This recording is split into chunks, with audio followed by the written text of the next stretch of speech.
Well, how yoga, you see, if the yoga you're talking about is a sport, like, I mean, moving your body in certain way, do it.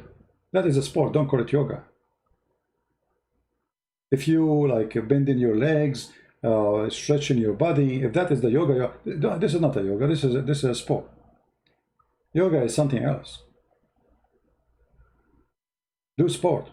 And actually, if you want my advice to have a healthy life, walk. The best health practice for a human being is walking. Not running, not yoga, not sitting, not anything. Walking. People who walk a lot, they will live long healthy. Walk. Walking helps your brain to function perfectly, circulate your blood, make you get rid of poison in your body, make you get rid of a stress you have it through because of the life, bad energy, and you sleep very well. It's perfect. Same time, your heart will not be pumping blood, which will make it go so crazy and so fast, and maybe you have heart attack, or you will die faster because you're running. You are exceeding the, you are forcing your heart to pump way more than it should in normal day life. Walking is the perfect sport. I have my grandfather, I don't know, he lived, I think, 112, 13, I don't know. He walked like a young person as if he is 20 until he died. He don't take a taxi. You want to go somewhere, he walk. If you walk with him and you are young, you will not be able to catch his steps. It helps you to think, it helps you to produce energy, because your body, there's a kind of a positive sport which make you lose energy, but in the same time you win another kind of energy.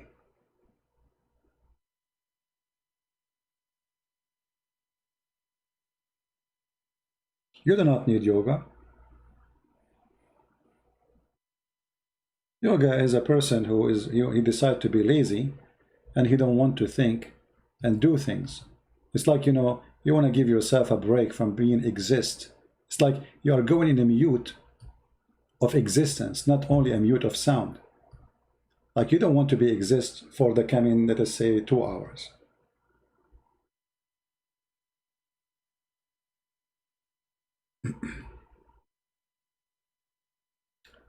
Uh,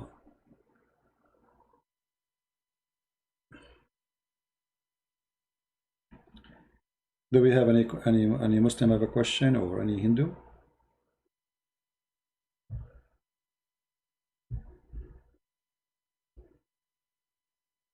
Anyone? So the conclusion of what we are saying today, that those who claim to be teachers, examine whoever, anyone, he tried to teach you something. Teacher, there's two kind of teachers. There's teachers who they are claiming the profession, and they are claiming a title of teachers, like a sheikh, a guru, even a Christian like a bishop, So you are claiming a title. Be aware of the title, because most of those who have titles, they don't belong to that title.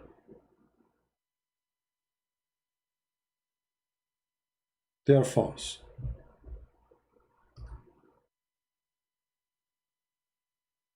Very false. Any question?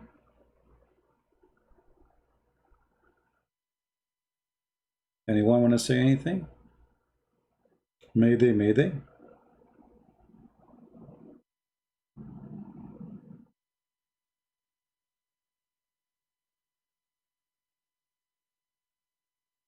And like you will notice that yoga is a kind of a popular between people who they have like luxury of life.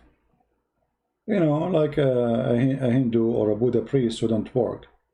People, they work, give them donation, they eat.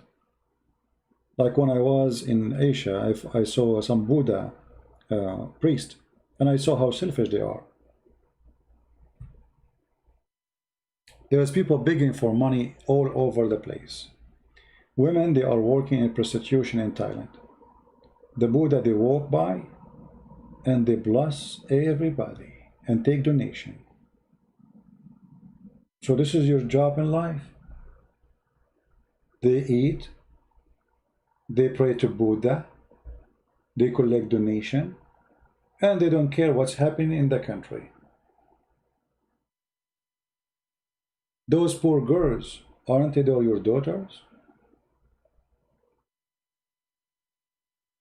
Where is the yoga? Shouldn't they get help? Human trafficking? Isn't it hurting to see young, beautiful girls used and abused for sexual entertainment? In a country full of a priest? Buddha priest? Where is Buddha?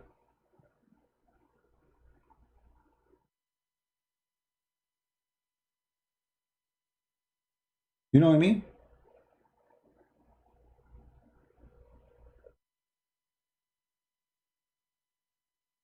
Where is Buddha? Where is the good ones? Instead of doing yoga, go and help those poor women. A guy, he come from Saudi Arabia with some dollars in his pocket.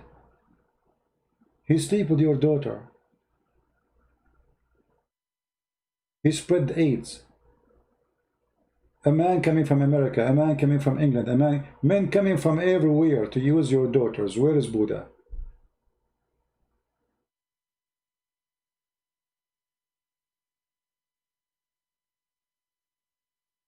Someone was saying master seed is significant and not in the Bible. Okay, is he a Muslim? The one who was saying that, Maxarak, the one who's talking about the master seed. Is he a Muslim?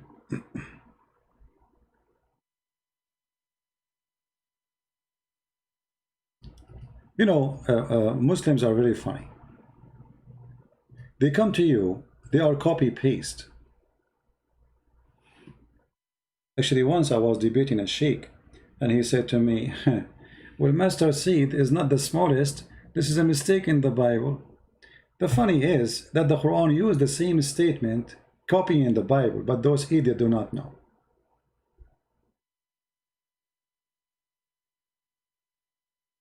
It was a Hindu, no problem. You see, when the Messiah, he said, a master seed, he's talking about what people have in their houses, not something they do not know. What, he will tell them about electron and a neutron? Is that how God, he speak to people? What they have in their houses, what they see every day. So what he will say to them, neutron, electron, proton, what they are expecting.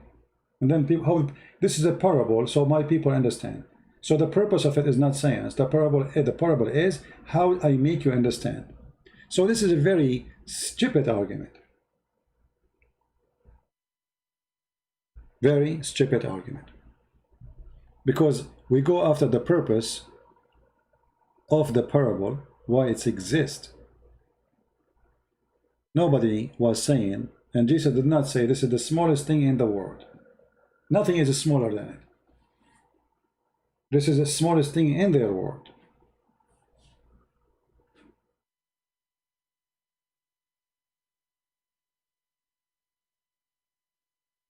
This is why it's called parable. It's an example. It's not even real. So when Jesus speaks about the 3 servants and 1 master, it's not real. It's an it's a parable.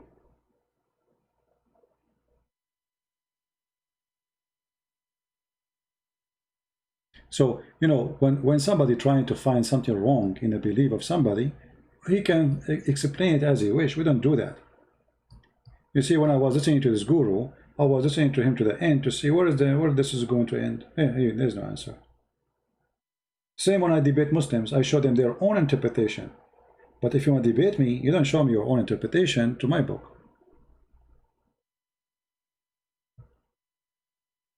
No, you cannot say that, because this is still is a parable. It's not about something for real. It is a parable for you, you might understand.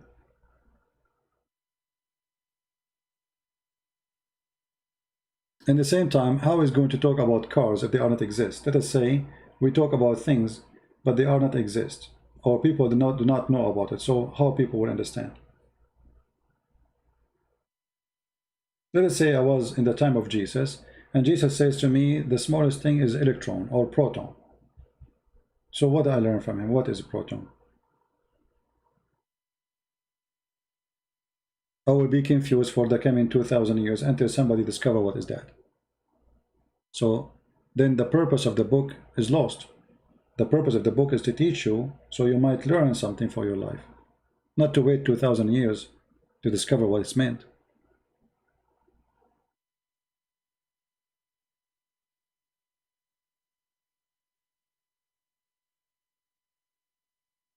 The Bible is a spiritual book, is not a scientific book, have nothing to do with science.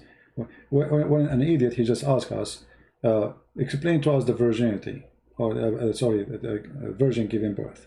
This is not scientific. There is no science accept such a thing. We Christian, we accept it. We don't follow science. We believe in it. Why? Because we believe that God is almighty. He can do what nobody can do. That's why he's God. When we say almighty, almighty, which means all might of power, his power is not limited to our ability. His ability is beyond. So we don't care what they say, and we don't claim that the Bible is teaching us science, and it's not a book of science, and never meant to be a book of science, and it should not be a book of science.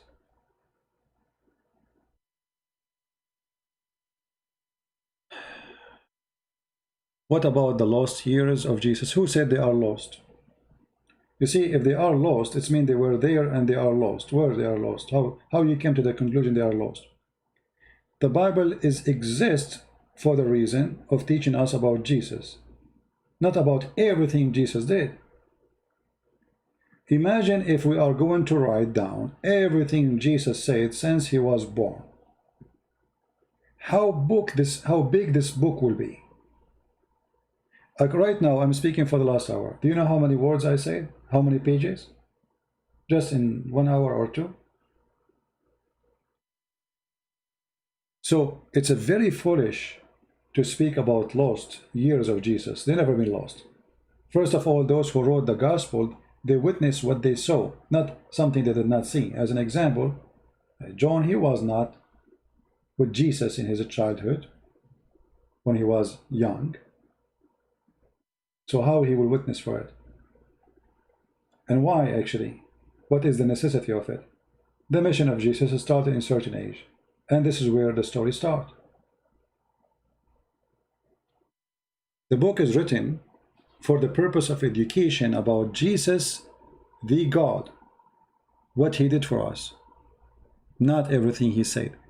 Let us say somebody will say to me, in the book of Genesis, the Bible speaks about how God created the earth. Do you think really the earth creation can be explained by a page?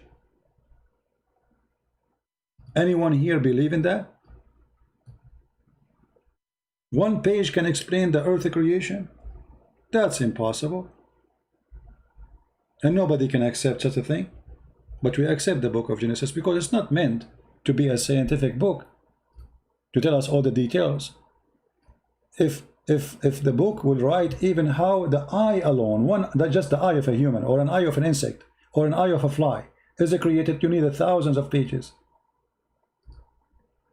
But if we go in the Bible, we see in the beginning, God created the heaven and the earth was without form. Very simple words. An easy layout story. It's not meant to be scientific, presenting science. It's just about everything created come by God. Otherwise, if God, he want to give us how he created the manual of creation, we should have a books of millions of pages. We have trillions of species of insect. So imagine each one of them need a book. You know what I mean?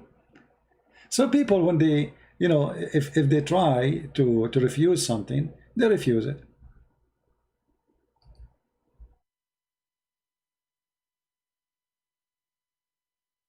That is such a hypocrite when Sadhguru explained in better way than CP was.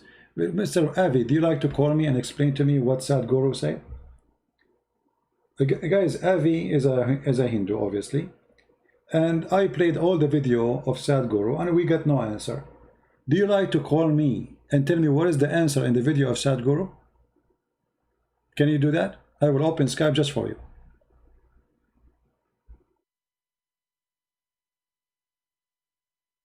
What do you think? Stop complaining.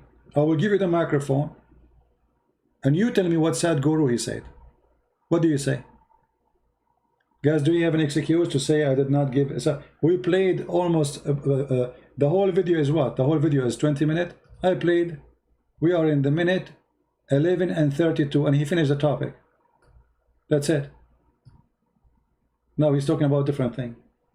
So what do you mean I did not let Sadhguru talk? Do you want to call me? Why you are playing dead now?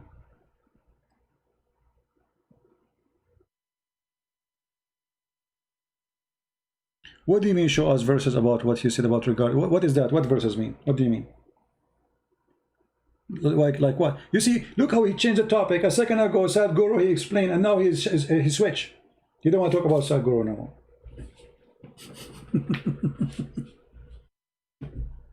What happened to Sadhguru? You were defending Sadhguru, and now we ask you to call us and explain to us what Sadhguru. You want to change the topic. You are faster than a Muhammadan. You know, Muhammadan is slower than you. They changed the topic after a few seconds. It did not take you 2 seconds to change it. What about you call me and ask me all the questions you want? But starting with what Sadhguru answer was about where was my karma before my existence.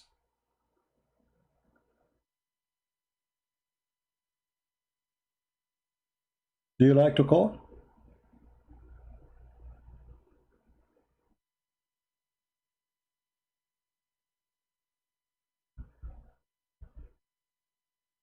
So why you are complaining? Here we go. You yourself, you cannot explain. If you yourself cannot show us where he gave the answer, it means there is no answer.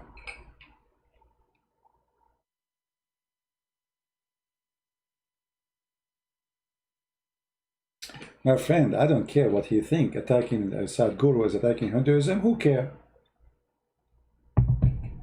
So, I am a Christian. I don't believe in Hinduism. For me, all those religions are false. Do I need to say it to know that this is my position of Hinduism or Islam? I do not need to say it. A Hindu, that means he don't believe in Christianity. He believes it's false too. If a Hindu person, he did not say it to me in my face, doesn't mean he don't believe in it. He believes that Christianity is false. Well, you're right, no problem. So why you get offended?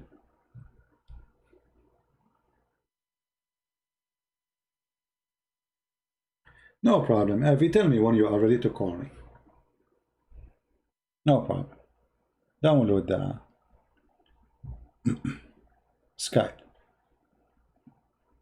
But can you tell me right now, which part in this video Sadhguru he gave the answer until you finish downloading Skype? So we can go there. The video is in front of us. We did not close it. Which minute in the video Sadhguru he gave the answer for the person who gave the question? Do you know where he gave the answer? Or talk is cheap?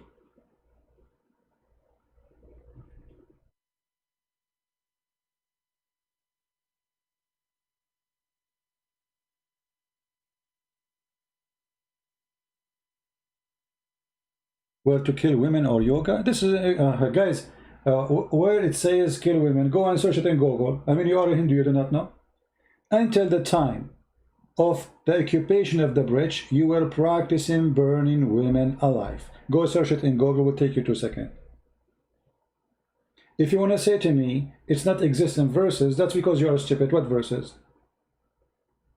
That's mean you Hindus practice something is not exist. It's not in your religion, but you practice it. Are you going to say to me that the Muslim, this is a tradition, Sahih Bukhari, Daif? This is the question will be for you. Is it true that until the bridge occupation, when a man he die, the woman she will be burned alive? Yes or no?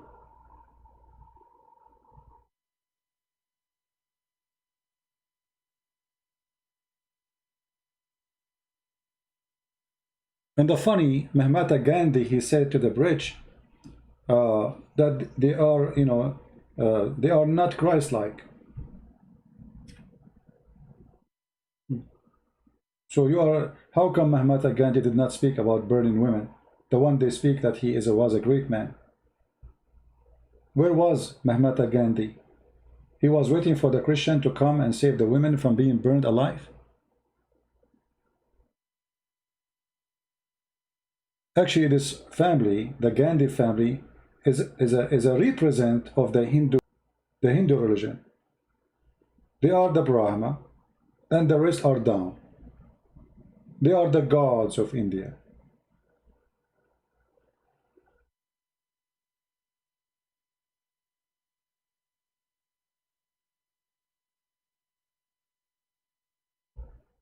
It was called Shagman. Okay, let's search this. I don't know what it's called. I don't know what they call it actually.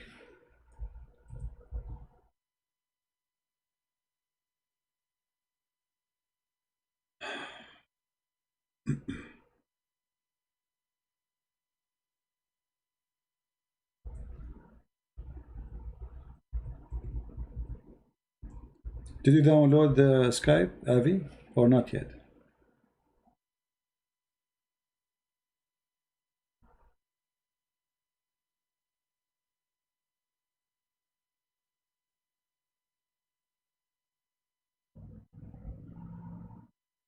Yeah, here we go. We found the answer. That when in the ancient Hindu tradition called Sati or Shoti, wherein a widow would burn herself to death on her husband, like when they burn the husband. Yeah. What is that?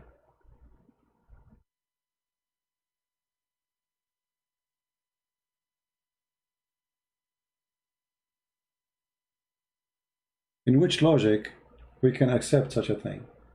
That a man he died, the woman burn herself next to him. Regardless if you force her or she do it. But you made it a tradition. That's mean if there is a pressure on her. If she don't do it, she is the bad woman, obviously. Why she have to burn herself? I mean, what this is about? And burn herself alive? I mean, this is evil.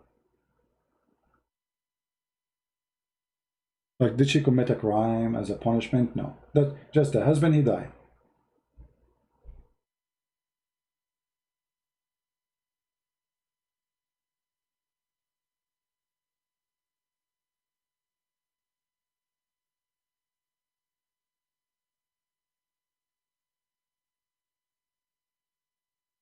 Anyone have a question?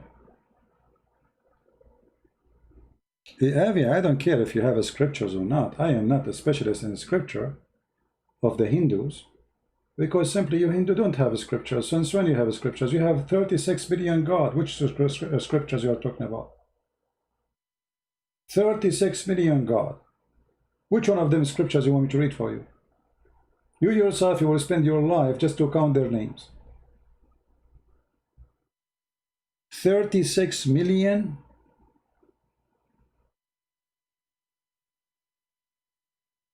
Million. And you are asking me to quote the scriptures?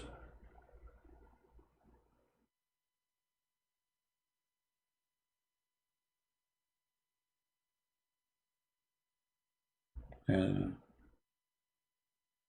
for me, I don't have much knowledge of the Hindu, but what I see in front of me, nothing encouraging. And here we go. This is your best. The guru, he is just saying stupid stuff.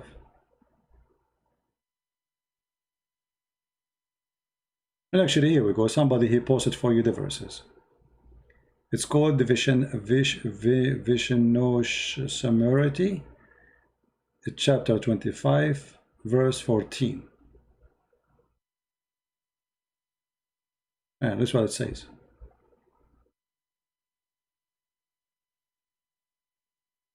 Here we go. Somebody gave you the scriptures. Are you happy now?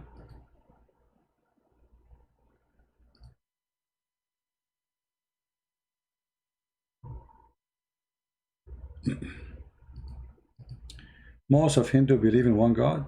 Well, I don't know. You see, I learned from Sadhguru. He is the one who said we Hindu, we have 36 million God. So what do you mean all Hindu worship one God? He said that. He said we are rich. He said we have 30 million God. We are rich country. You know.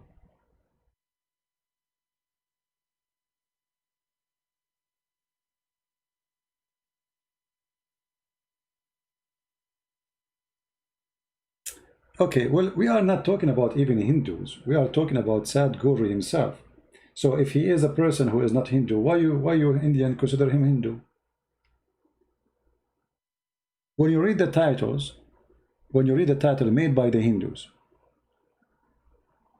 it's presenting to us that he is defending the Hindu belief and he is a Hindu. Sadhguru and Zakir Naik, what is there in Muslim heaven and Hindu heaven? So if Sadhguru is not speaking for the Hindu, why he's speaking about the Hindu heaven? And why none of you correcting him if he is not a Hindu?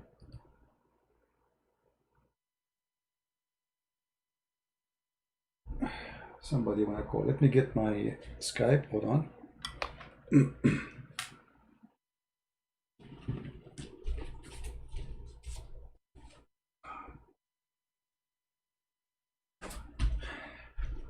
All right, let us see.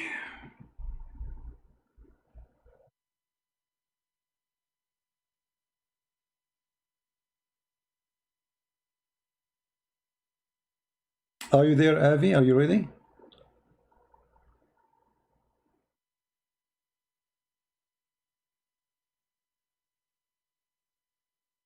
Avi, did you download Skype? Sacrifice is bad. What sacrifice? If you are a smart person, give me a question in full so we can understand what you are saying.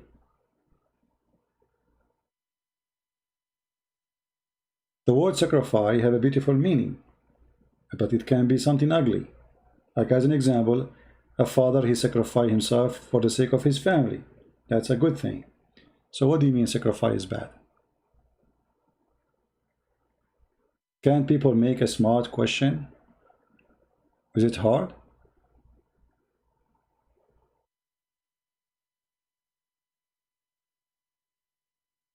Are you there, Avi? I don't know why Skype is not loading. Hold on. Let me close it.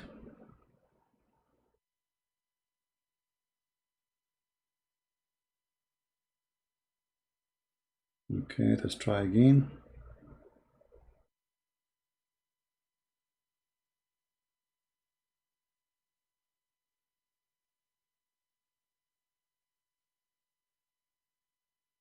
Are you ready, Avi? I am almost there.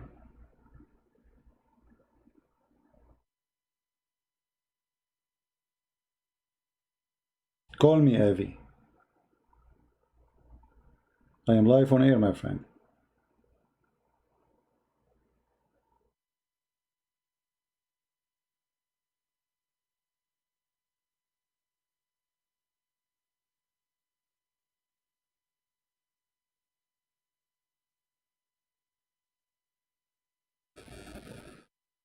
Brahman God in Wikipedia and show everyone.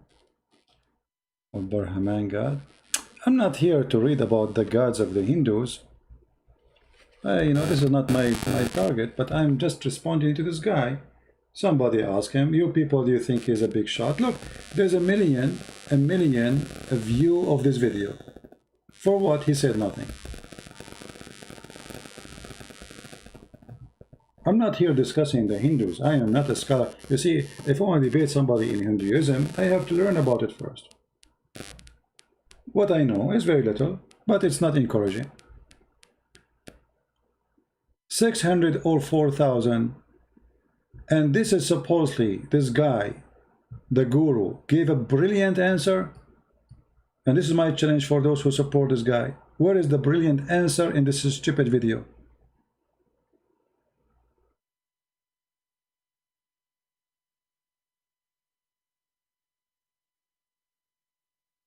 What do you think? This is my topic.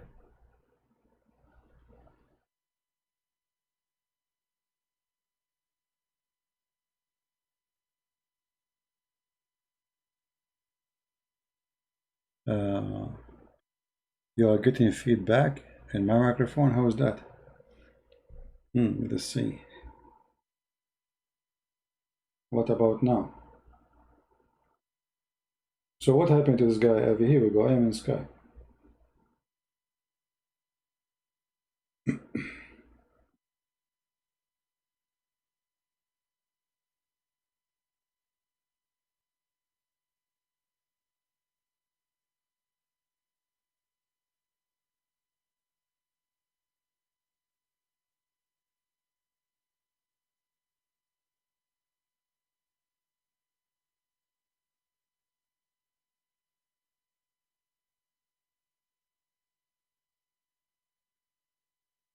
Anyone?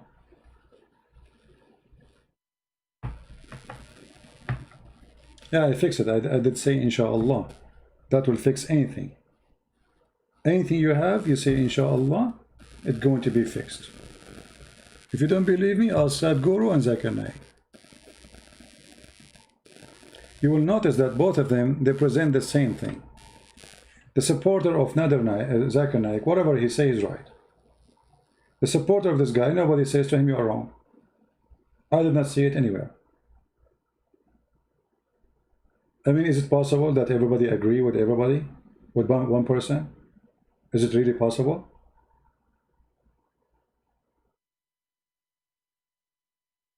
The mic is buzzing again. I don't know, from my side I have nothing. No problem.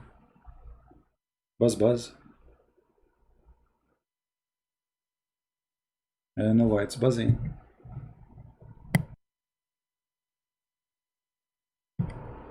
Okay, I think the reason it's buzzing because we were using buzzing.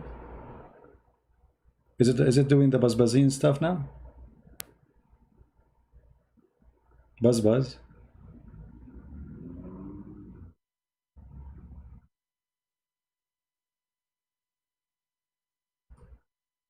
Let us go back to 0, just for the comedy's sake. Waste your time, the decent thing for you to do is… Yeah, and they show you people dancing. Yeah.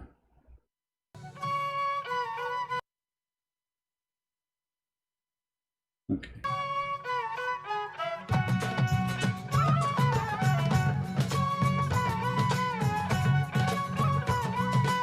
That's the yoga, supposedly.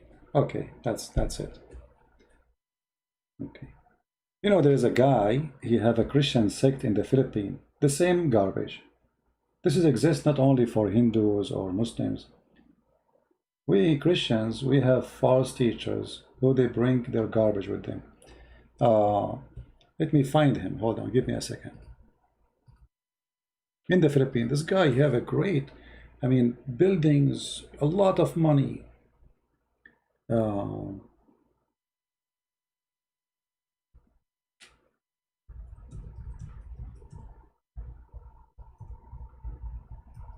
And actually, we contacted them and I offered them to have a debate. The coward, he ran away. But this guy, you know, he can kill you literally. This guy is very powerful. He have millions of followers. You believe it or not? And look what he called himself. He called himself, I am the Son of God. Can you believe it? This garbage exists everywhere. I am the Son of God.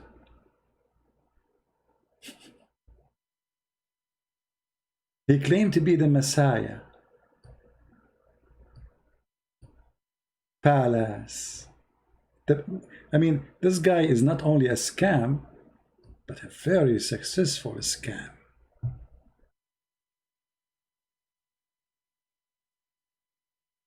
Oh. Once I was sitting with a group from his false church, and they wanna, supposedly, you know, they heard about me and they came, they said, can we talk to him? They talked to a group talked to me, blah blah blah blah, and then they came and they have a tablet with them and they want to show me some videos. Let me see if I can find you.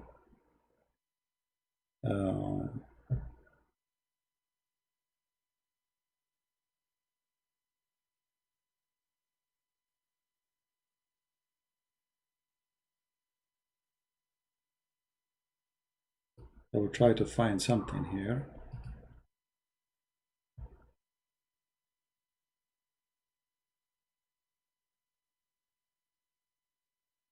I'm trying to remember the name of their church. False church for sure.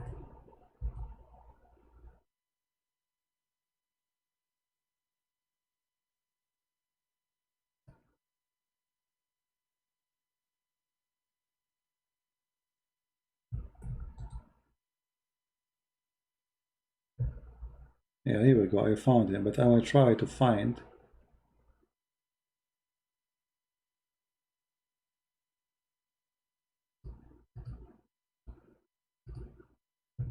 some videos.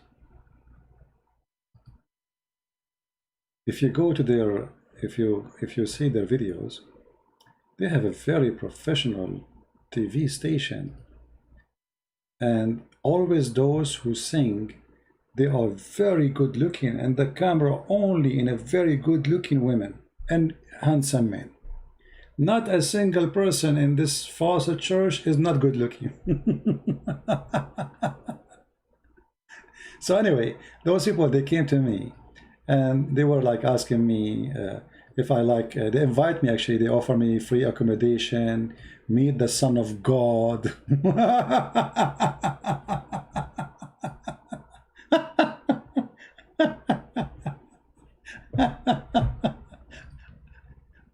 Oh boy, I mean, it was really hilarious. Anyway, actually, I was going to go, but then you know, Christians, they said to me, don't go, this guy is very dangerous. If he knew you're going to do something, you might end dead. You know, you have a big mafia. He's for sure, he's a very false person. Let us see.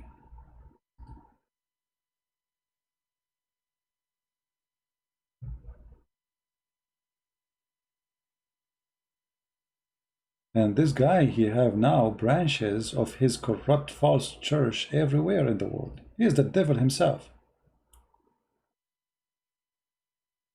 And money is talking.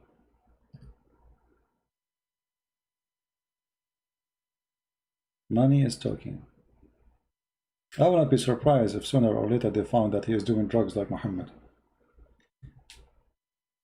Let us see, somebody is calling. Hello? How many years you been in America, brother? Huh? How many years you been there? And you can't speak English? What you been doing there? Hiding, yeah? Hiding! Who is But the... all of these conversations you're having on Skype, you're hiding, boy! Who is the dog is talking? Mimi Hijab?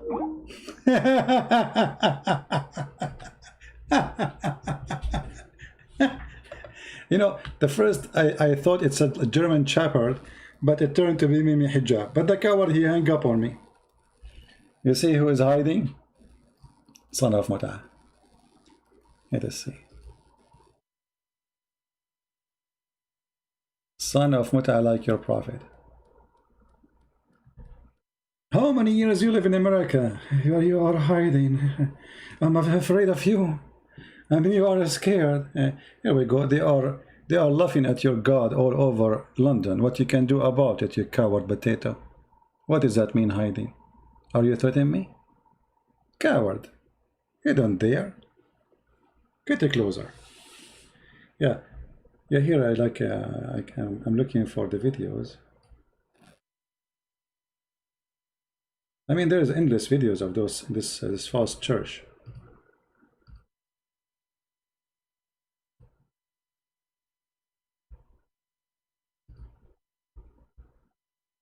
You see? This is the guy who he claimed to be the son of God.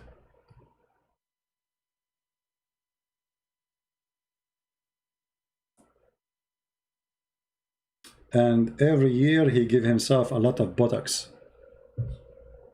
The son of God. Yeah, this is a recording of the coward Mimi. Mimi Hijab will never dare to call me. It is me who called him the coward, and he is the one who hung up like a potato. It's me who said to him in his face, I was quoting your filthy prophet, suckle me, son of Muta. And literally, they sound like a barking dog. Do you think one day any of those puppies, they would dare to call me? Here we go, my Skype is open, anyone can call me. And you are my witness. Why you don't dare to call me? As long as I am hiding. And how I'm hiding and they are posting pictures, they say this is me. Is that me or this is wrong person? Obviously it's wrong person then. So why you are posting a stupid picture there? If this is not me, you coward, son of Muta.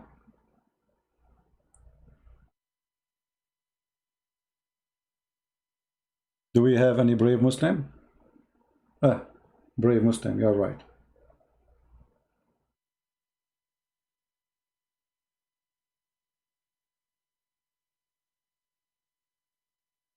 But you know what, just for fun, I'm going to call him back. What do you think? We want to have fun. Let us chase him. He called himself a Christian prince eater. The coward is not he's not answering. He's a Christian prince eater. They want to eat me.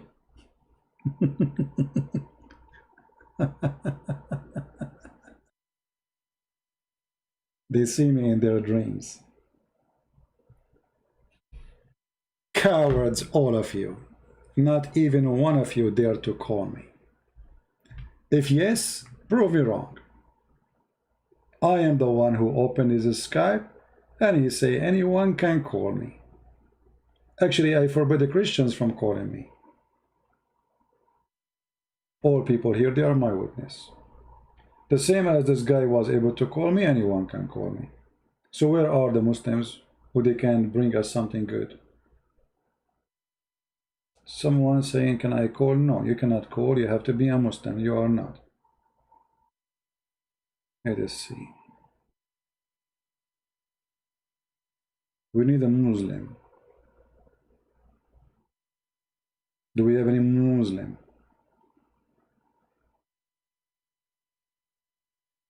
Now this is a Muslim.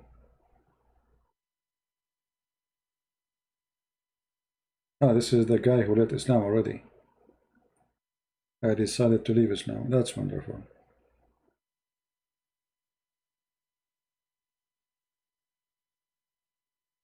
This guy who called me as a Muslim, he left Islam. That's wonderful.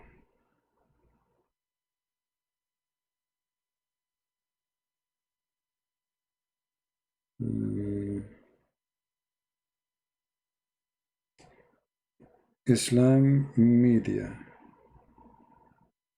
Let us see Islam Media. I don't know if he is online or not. Islam Mulia. Islam Mulia. Oh, this is a different person calling. Hold on. I think this is Avi. Avi is trying to call.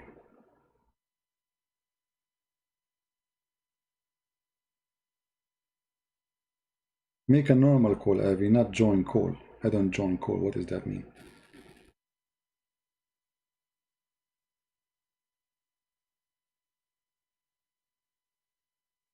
Here we go. I'm calling you, Avi.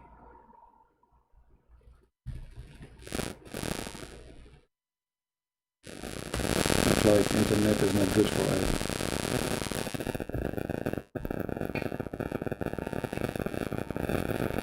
What Christianity teach? That's very weird. Hello? Yes, hello. Hello? Yes, Abby, how are you, man? Hello? Go ahead, you're live on air, Abby. What do you like to say to us? Hello. Hello. Yes, Abby, we hear Yeah, you. now I'm getting your voice clear. Okay, no problem. Go ahead. What do you like to say to us? Yeah, so, I've been following you since past 1 year, and I'm a big fan of you actually. I mean, I've been following you since a lot of time, and I appreciate the way when you speak something, prove it with logics, you prove it with verses, and that is what I like about you. And that is the correct way to do things as well. I mean, if you say something, I will believe you if you show something like certain things that you said. Hello, Yes, I hear. We are listening. Go ahead. hello. We hear you. We hear you. Yeah, I mean, today, CP, I normally felt bad because of any Sadhguru and other stuff. The way you talked about Saudis and Americans and Britishers coming and doing sex with Indian girls I did not say. I did not say Indian. No, I did not say Indian because I never said Indian. I spoke about Buddha priest. I said I went to Asia and I was speaking about Thailand, and I saw how Buddha priest. You did say that it's in this video. It's in this video itself. So No, I did not. I never said India. No, don't say India. India is not a tourist direction for sex. I was speaking about Thailand. I never been in India all my life. I never been in India. I said I was there, and I saw how a Buddha priest, not Hindu priest. Buddha priests are located not in India. They are located in different places. So I saw Buddha priests. They are walking by with prostitution place, and all what they care for is collecting donation even from those poor prostitutes. Yeah. I hear you. Go ahead. I can't hear you. Your voice is echoing. I was saying, I did not say Indian girls. I was saying Buddha priest. Buddha priest. You can go play my video again. I never been in India. I never even entered Indian airport all my life. I cannot speak about India. CP, can you call me back? I mean, I'm not able to hear you, and I'm new to Skype, so I might not be able to do it. Can you call me back? All right, no problem.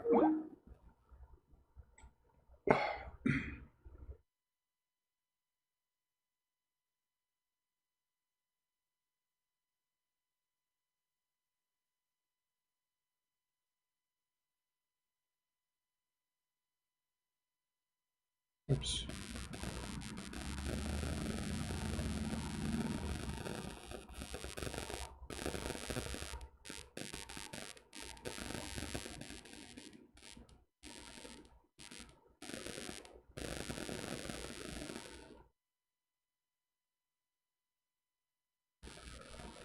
All right.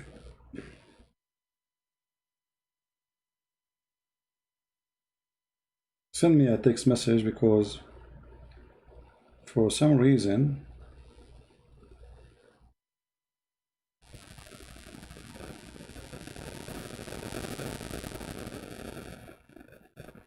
I don't know.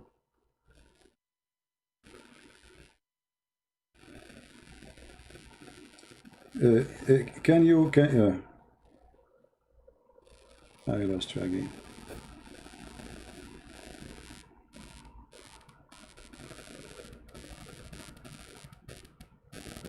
Don't do the group thing. Don't invite me to a group. Just make a call. I'm calling you now. And don't use your camera.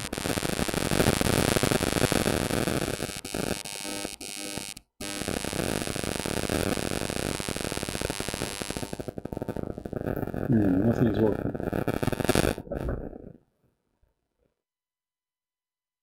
Hello? We have another caller. I have two callers at the same time. How that can be possible? The Skype is fine. Hello? Let me close it again.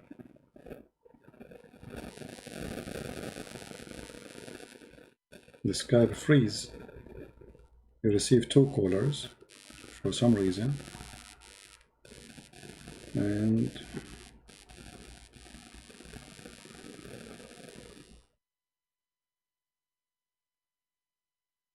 anyway, I don't know. It's not working, Mr. Avi. However, I did not say Indian girls, and it doesn't matter really if they are Indian girls or American girls or what. We are talking about Buddha priest. They walk by prostitution place and they ask prostitute. They bring them the bag to collect money from them. I mean, those women, they are selling their body to make the little money they are making, and you want to take their money? So a man wearing an orange uniform, calling himself a priest, instead of helping them to get rid of out of their misery, he is collecting donation from them. And not only that, those girls, they bow down in front of those priests. I mean, what kind of logic this logic is? There's a feedback, annoying noise. Okay, I don't know why.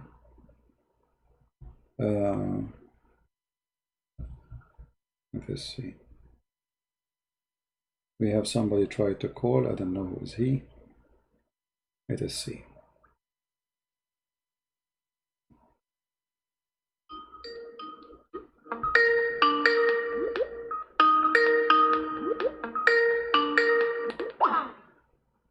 Okay. Well.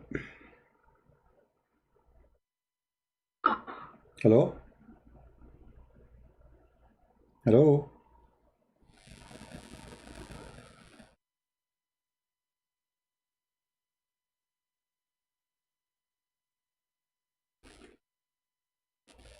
Hello?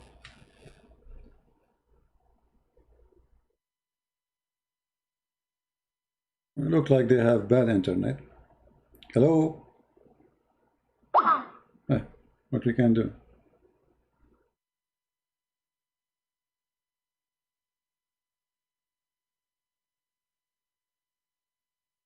Let's try again.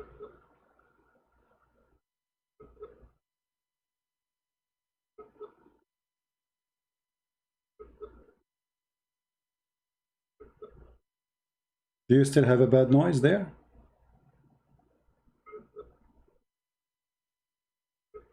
See, I'm trying to call them, but it's not working. What I can do? It doesn't matter what, you know, a window burning things, if he's upset or not, my friend. I'm not against you. I'm against wrong things. You see? And yes, actually, we found the scriptures speaking about that. Or let us say what it's called, scriptures for the Hindu. You know? It's called Vishnu Simriti, chapter 25, verse number 14.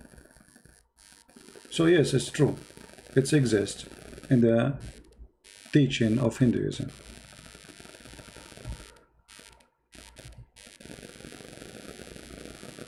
Like here, there's a Hindu website is explaining the practice of women being burned when the husband he died.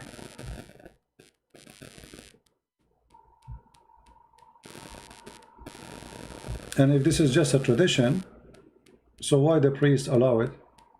Because, you know, remember, in villages, in towns, nothing will happen unless the priests allow it and approve it. So it have its roots in the tradition and in the religion. A woman, she burned herself. Why? Is that right?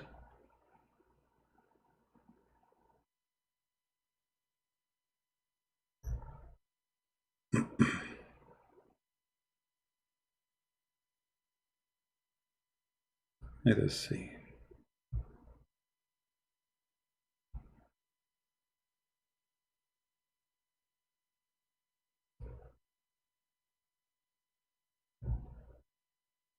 I understand that you as a Hindu, you will be upset.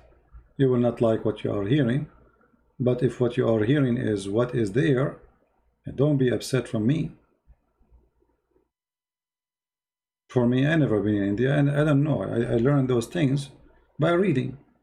And I learned that it was the Christian missionaries, after the British occupation, who stop such a practice where the women, she will be burned, or even they call it volunteer burn, but she is forced because this is a tradition. The guy, he die, so the woman, she will be crying so hard, not because she loved her husband, but because tomorrow is going to be her her funeral of being burned alive. I mean, how that can be right? So when you say to me, show me, if you say something, show me reference, here we go. For me, actually, I did read it. I don't know even the reference where it exists, but somebody posted, here we go. This is what they are saying. Vishnu Simriti 25:14. After the death of her husband, to preserve her chastity, or ascend peer after him, etc. So she burned herself. So you asked me for reference, here we go, this is the reference. So now what we will do?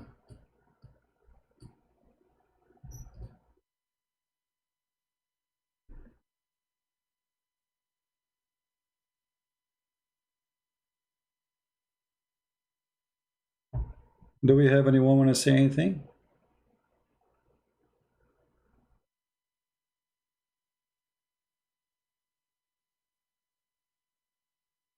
You see, if this was a punishment, even if it's severe, scary punishment, at least she did something, but she did not do anything. I mean, the husband, he died. If she is a criminal and the crime is extreme, I would say at least she did a crime. But she did not do anything, just the husband, he died, she is going to be burned. Same time, in Hinduism, which I don't like a lot, at all, is discrimination between society.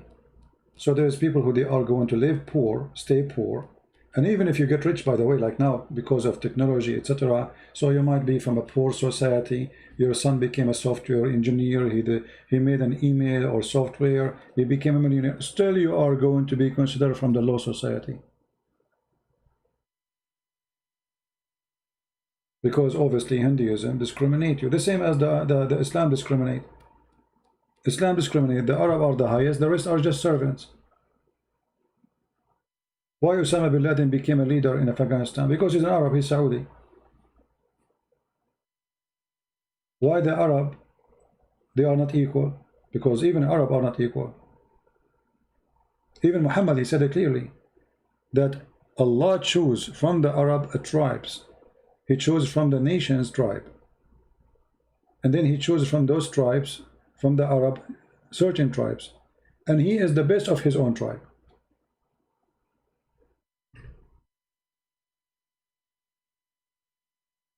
Right?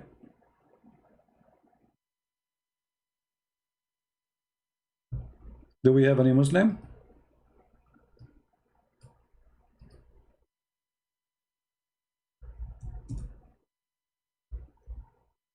Allah chose Banu Hashim, and he is the best of Banu Hashim.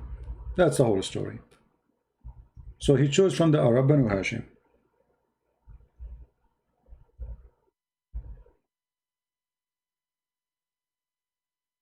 And Muhammad supposedly is the best of mankind. You see, when the Bible speaks about choosing people, Bible does not make the Jews holy and the rest are not a human or less. God in the Bible says God is with those who they are with him. The rest of the world were not worshiping him. As simple as that. This is what chosen people mean. When the Jews themselves, they are against God, God was against them.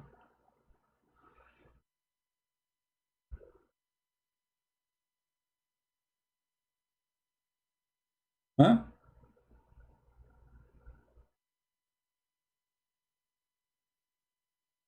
Any Muslim?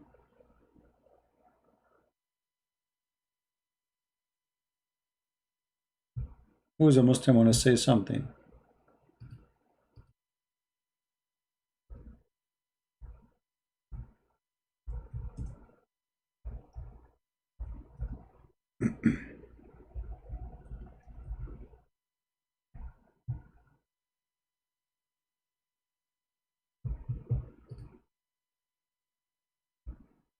Nobody? So if you are a Hindu, my friend, don't be upset. For me, I speak anything against anything I see wrong. I'm not even speaking against Hinduism. I'm speaking against this guy who is saying things does not make sense, presenting himself as he's a guru. So if you are a person who believes that this guy don't present you, we'll make a video, show the Hindus that he is not what he claimed. Right? Everyone here knows. Like as an example, there's a person, he claimed to be a priest. His name is James White. I made many videos getting him busted. But he is a priest, supposedly. He is a priest in a church. He have a PhD. He's a doctor. And he say he's a Christian. And he debated Muslims about Christianity. For me, I believe that this guy is very dangerous. Nobody should listen to him. So it's not about you being Hindu. It's about wrong or right. There's a person, he claimed, what his name? I forgot, Toriva Singer or something. He's a rabbi, a Jewish rabbi. I'll whip the floor with my shoes with him. He's a rabbi, he's a Jewish rabbi. It doesn't matter. All right? So it's not about you being a Hindu, it's about being wrong.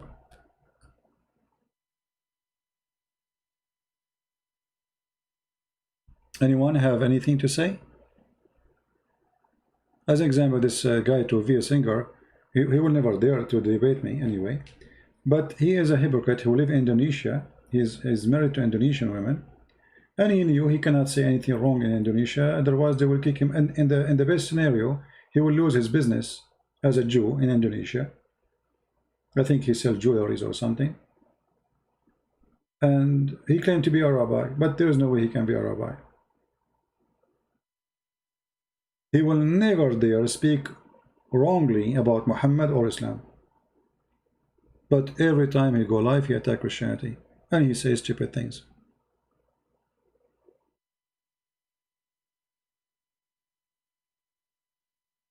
The Hindu have 5,000 God? Well, I don't know. I heard the guru, Sadhguru, he says we have 36 million. He said we have 36 million God in the video. So I'm not sure if he gave us wrong information too.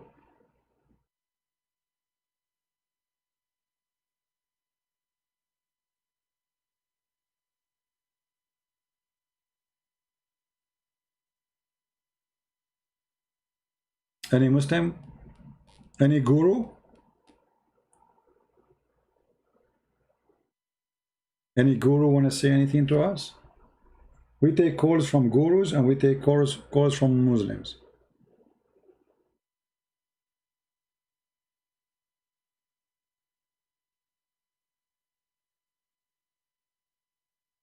Huh?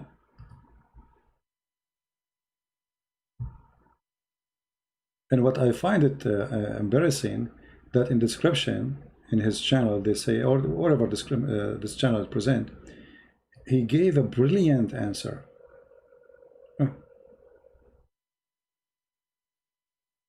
You are not calling, my friend. I hear no ring from you.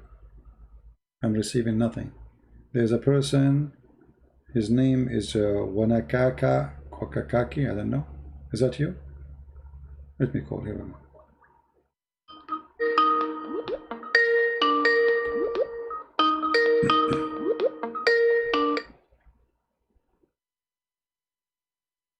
Hello? Hello? Yes. Hello? Yes, go ahead. You are live on air. Pardon me? You are live on air. You are calling me. Yes, yes. All right. I'm not Muslim, I'm not guru. I'm just calling to just say, hey, Bo, I champion you, continue, you're doing an excellent job. And I really, really was touched by the guy from the French Muslim who you really spoke to so cheerily. And I want to say, we are praying for you, we are backing you. You have you're not politically correct, but you're God-fearing and you're doing an excellent job. So I just wanted to say that. Thank and you you very have much. people who are just backing you in prayer, just keep on. And God will protect you and bless you. I just praise God for the many who will come to know Christ through what you are doing, and many Muslims who will come to know Christ through what you're doing. Bless you, Christianity. Thank you very much. Which country are you from, if you don't mind to say? from the, I don't want to say, but it's from Caribbean. Caribbean. Oh, okay. I like the Caribbean. That's it. You have to empty your house. I'm coming tomorrow. I will give you where I live. You stay here for 2 months. I go there. All right? We exchange places. I will give you my computer, my microphone, even my show. You go and talk as much as you want. Just give me the beach there. Deal? Deal. All right. All right. Take care. God bless you, sister. All right. Take care. Bye-bye. Thank you. Bless you. Bye-bye. Bye-bye. I mean, you are from the Caribbean. You are listening to me. Go to the beach. Like, hello? What are you listening to? Go to the beach.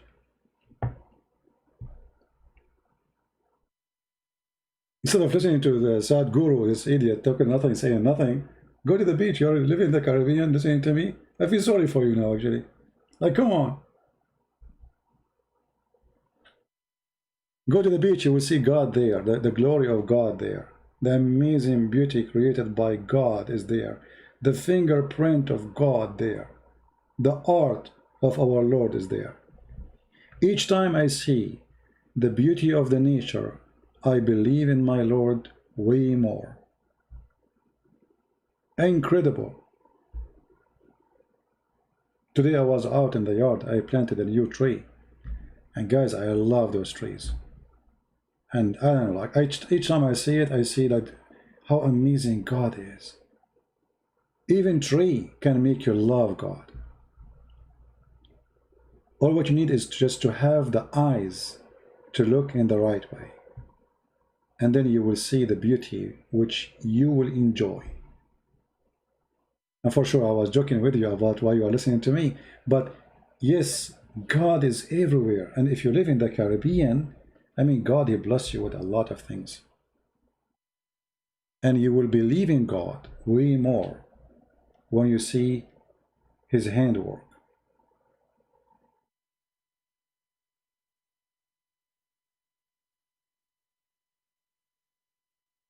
Anyone else? I thought we have a fish. It turned, no, not a fish. I thought I got a customer. خدني معاك إن كنت مسافر خدني معاك. Oh, take me with you where, Amelia? Hello?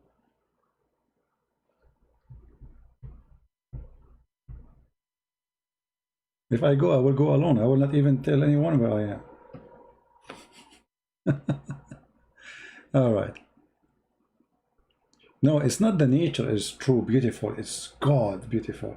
That is not the nature. That is God. See, the beauty is the beauty of God, because nature is not beautiful unless there is a beautiful God. He comes with such a beauty. In order to generate a beauty, you have to be beautiful yourself, extreme beautiful. You know what I mean? An ugly being cannot provide something beautiful. And the ugliness here is not about just about a look. It's about the structures, the design, the suitable design, how they fit together. Each time I see the sky and the cloud, I love to look at the cloud. I love the cloud, especially when the cloud they are down, and they have different color. Like sometimes the sun hit the top of the cloud is so white in the top, and then it go a little bit darker and darker and darker, and that lighting is a piece of art. The lighting alone is an amazing art. So if you are a person who don't want to believe in God, shouldn't you ask yourself how this beauty come to exist?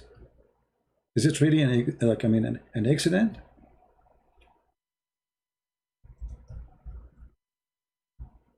That is impossible. This is a kind of a very high quality designed. I mean, look at this cloud. I just searched for a picture. Let me put it for you on the screen.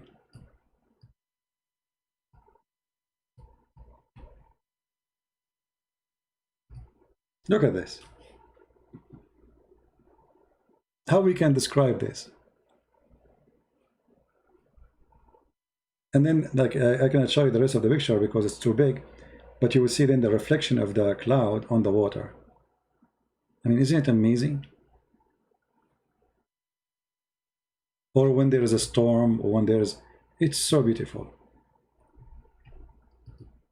Actually, you recognize God when you see something ugly. And that is the benefit of Muhammad and Islam. You see how ugly Muhammad is. And you see how filthy Muhammad is. And then you remember that we need a savior from the ugliness of someone like Muhammad. Otherwise, we will lose all this beauty.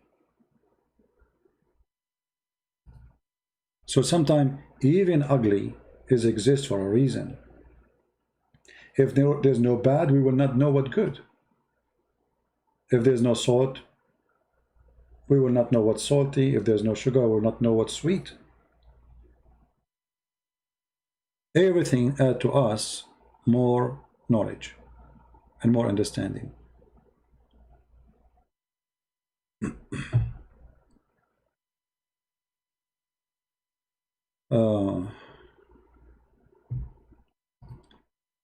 Do we have any Muhammadan? Want to say anything?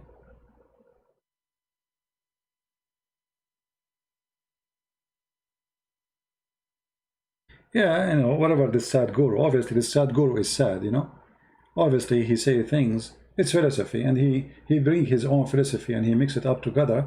And actually, if you watch his videos, he say things contradict what he say in previous video. He's the same as Muhammad somehow. But you know, people, they like to listen to those who they have, let us say, skills of talking, but in the end of the day they teach you nothing, and you cannot take anything against them, supposedly. But not for me. I sent you Ivy Skype. Well, he wasn't, he's in, you know, he called me, I was spoke to him, but it's not working. You do not need to send me Ivy Skype.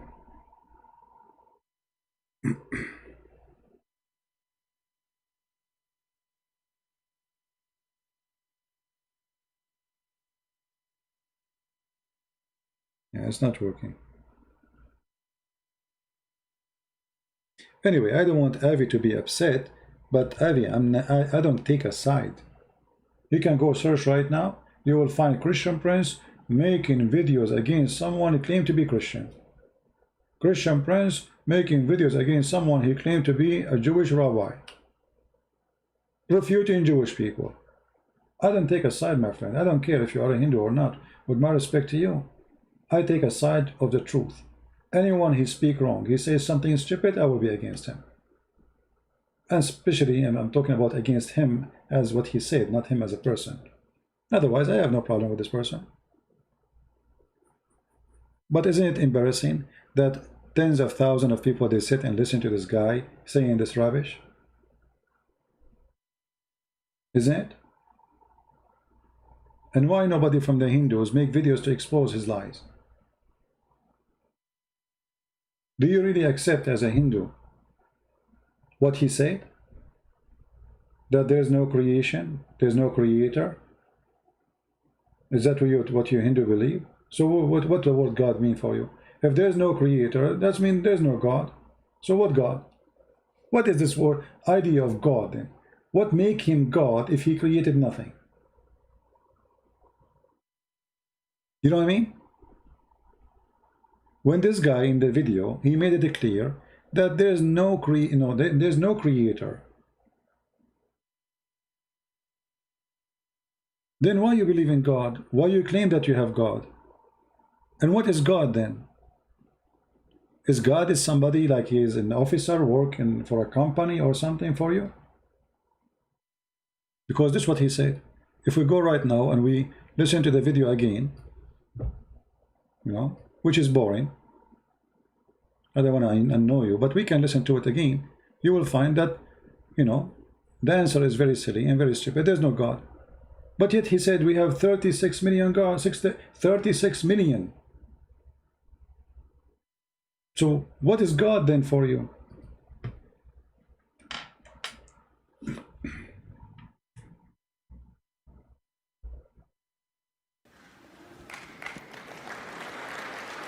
And what make it more funny is the same as Zakir Naik. Whatever the guy in the stage, everybody clap. Like amazing, so good. Doesn't matter what he say. The guy, even if he sneeze, they will clap with their hands. That's true. Allahu Akbar. Now, even I'm wondering about that about you. Making fun of the person. Well, no, you are a decent guy, I'm like this, what should I…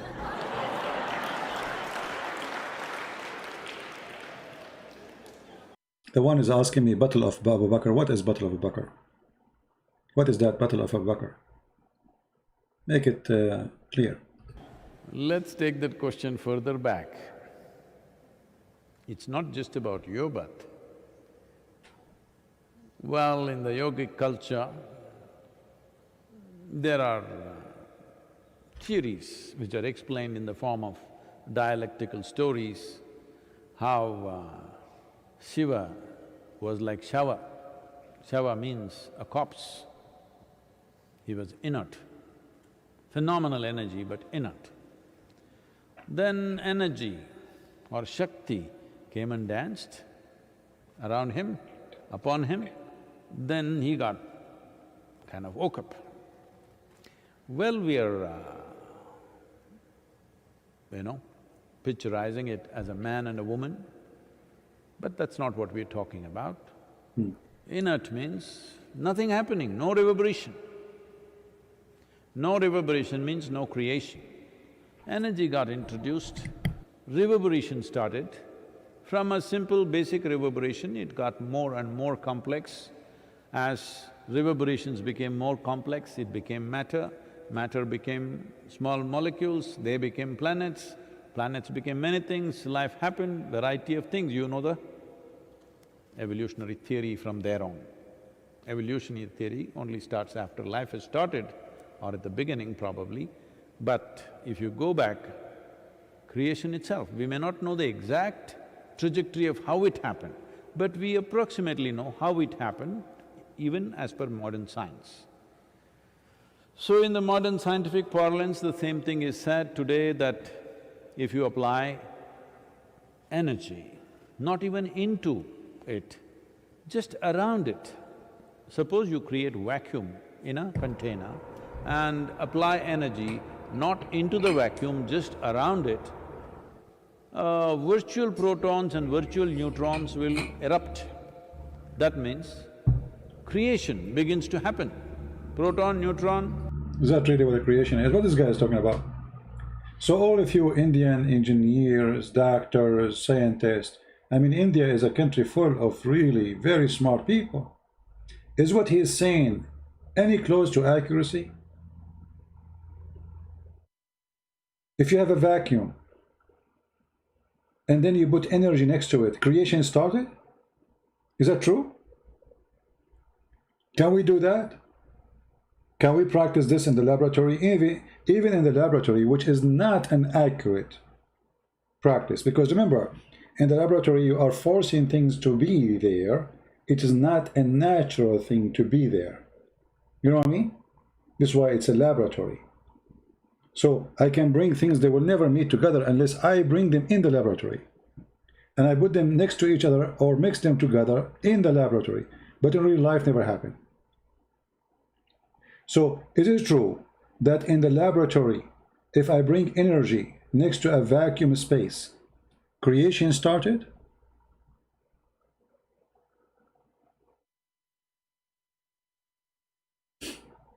You know what I mean? That's not true. That's a person throwing words.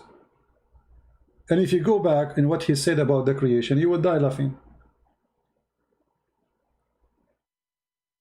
No, even in laboratory, they were not able to do it. You see, they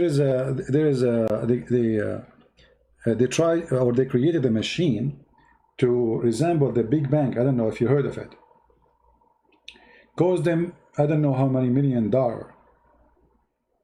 I forgot which country. I think in maybe Norway, Sweden. I forgot. It's in Europe. So they made this machine simply because they want to create They want to do the Big Bang. After all the money they spent, they could not create even electron. They created nothing. Right? Nothing.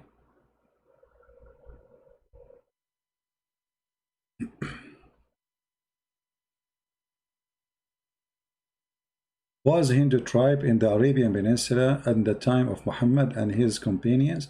I believe strongly that the Arab are Indian. There's nothing is called Arab. I believe all the Arab are originally Indian. And I can prove it to you very easy actually. As long as you're asking this question. If you look at the map, you will see how close India is from Saudi Arabia. Very close. Extremely close. But I will prove it to you in a different way.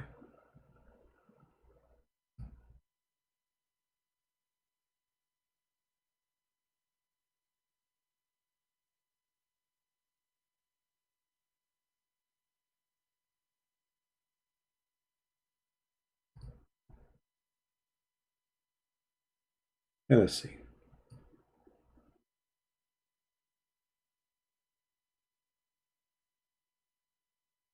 Take a look. If you see this guy in Pakistan, are you going to notice that he is an Arab or he is a Pakistani? He is from Pakistan. He is 100% from Pakistan. Those are Indian. There's nothing is called Arab. Their hair, their mustache, their skin, their height, their body shape is Pakistani Indian shape. And Pakistan is the most one, is so close to Saudi Arabia. So I believe strongly that those who they are called Arab, those who live in the desert, Arab mean people who live in the desert. You know, it's not an ethnic. It's not the name of an ethnic. It's an Aramaic word for desert. You see, the word Aram mean the one who live in high place. So the sons of Aram, he was called this way, for he will live in high land. Those who live in the desert are called Arab, for they are living in the desert, which is Arab. So people being given names based on the location they are going to live in. If you go and check all the clothing for the people of Qatar, Bahrain, Emirat, Saudi Arabia, you will see it is Indian clothes. If you go and check the clothes of the people of Yemen, you will find that they are wearing Indian clothes. They have a sheet around their waist like a skirt. It's Indian, literally Indian. Those are new clothes. This is not really an Arab tradition clothes. This is new. The real tradition clothes is the skirt which they wear. Now you see them. You see this the abaya or the bisht. They call it the bisht. The one they are wearing around their shoulder. It's covered by gold. If you look at this golden thing around the coat, this is literally made from gold. But those people, they never have this luxury. This is after the oil and the gas. And their clothes was not even like this. It was very horrible. There's holes in it. They wear skirts. Sometimes they don't even wear anything. Like they wear like a Pakistani style trouser. So this is all is the luxury life. This is after the oil business. But if you look at the look, you will find that those are not anything except they are Indian. Go right now and look at the map and you will see how far is Pakistan from the borders of the Kingdom of Oman, which is part of Saudi Arabia anyway. You know, the Kingdom of Oman, Sultanate Oman, This is the Arabian Peninsula. There was nothing. Those are new countries made by the British. Emirat, Bahrain. This is British business. They never exist.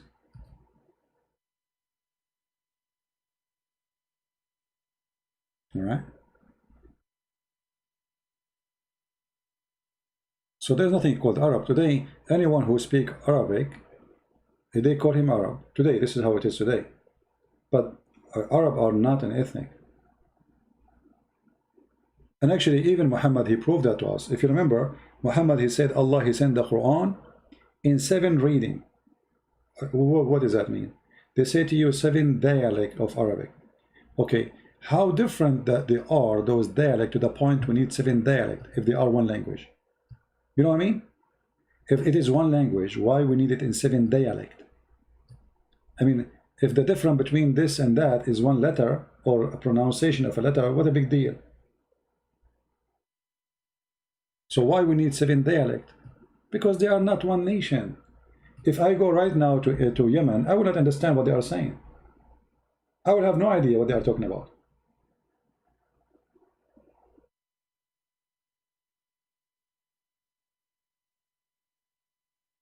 But they claim that they are Arab. So how come we don't understand them?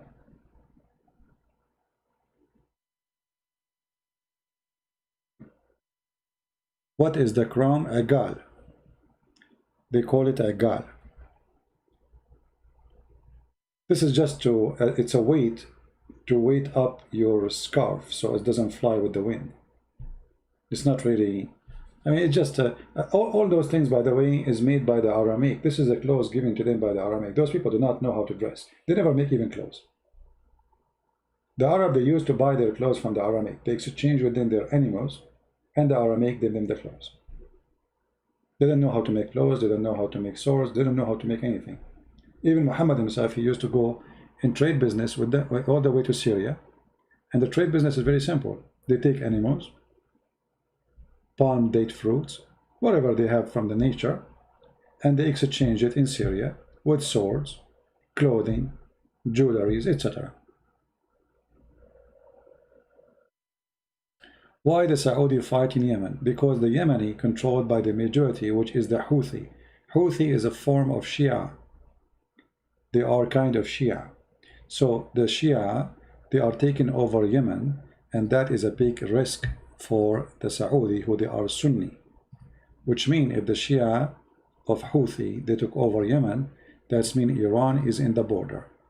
That means Saudi Arabia is surrounded from many directions by the Shia. And that will be the end of Saudi Arabia. So if you look here at the map,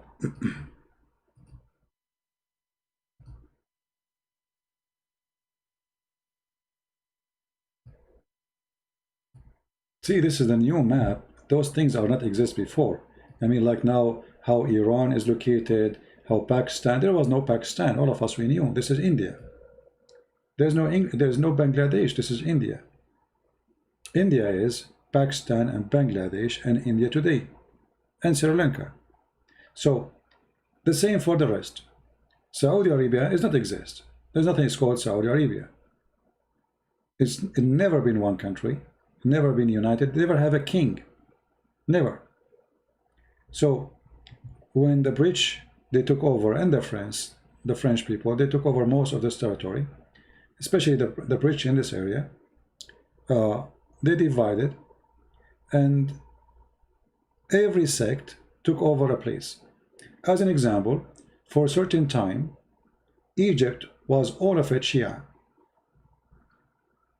All of it, imagine. This was in the time of the state of Al-Fatimiyyin. If you remember before, I mentioned to you the story of Al-Hakim bi Amrullah Al-Fatimi, which means the ruler by the name of Allah, the Fatimi. Fatimi supposedly come in from the descendant of Muhammad daughter. Those, they were Shia, and they are the one who built the Azhar University or mosque, which now is the center for the Sunni. What happened is that those Shia, they depend in some fighters' slaves, and then those fighter slaves, they took over the ruling, and they converted into the Sunni sect.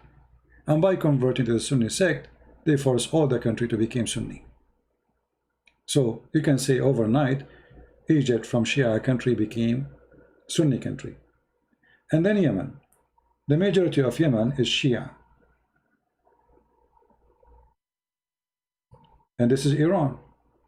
Iran, 90% of it is Shia.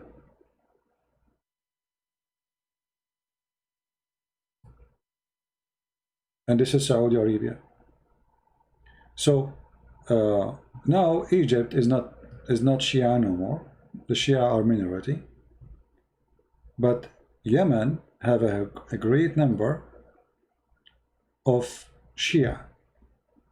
So now Iran is just a few kilometers. Actually, there's an area where it's not even 2 miles or 3 miles from United Arab Emirates, here in this area.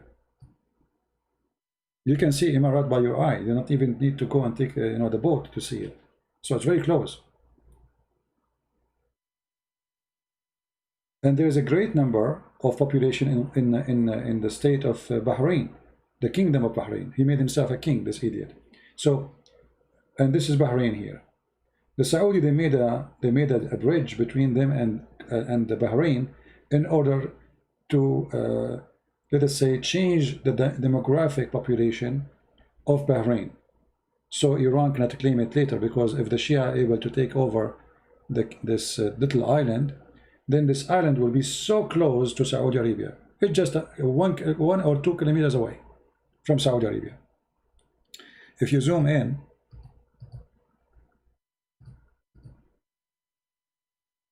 let me show you here.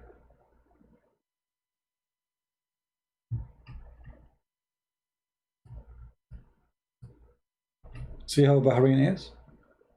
This is Bahrain.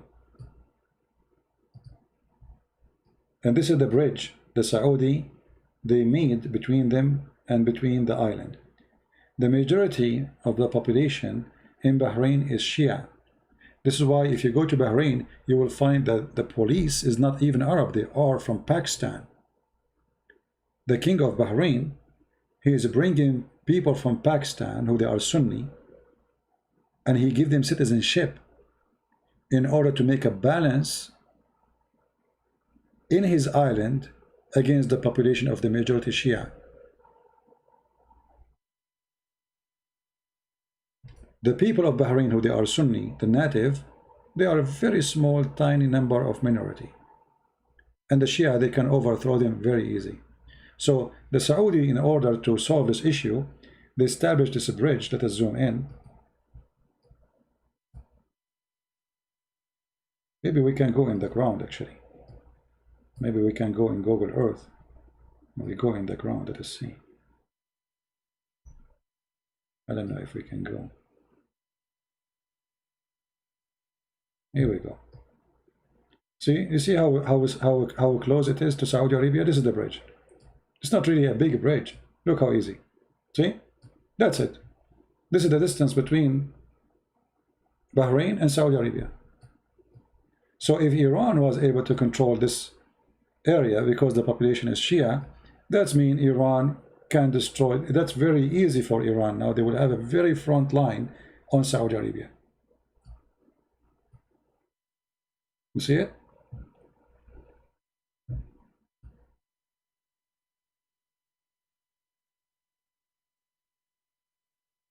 CP have a different view about India than it is reality. No, my friend, I don't have a view on India at all. I did not. Guys, did I say anything about India? What this guy is talking about? Why is making it personal? I did not even speak about India. Actually, I said the opposite. I said Indian are smart people. How come nobody is getting this guy busted? What is the engineers and the software engineers and the doctors of India to say to this guy, the creation is not a creation. This is not a creation, what you are saying in the video. It's you who have it. You are not listening. You are stubborn. And you are upset just because you are Indian and you are Hindu. And whatever I say, you are upset. You don't want to listen. Even you said to me, I said that Indian girls, they do this and that. I did not mention Indian girls. Guys, I didn't say anything about Indian girls. What's wrong with you? I said I saw Buddha priest. I saw Buddha priest collecting donation from women do prostitution. Yet they will not help them. Buddha priest. Is Buddha priest or Indian? I never been in India. But you cannot handle the truth. It's hurting you.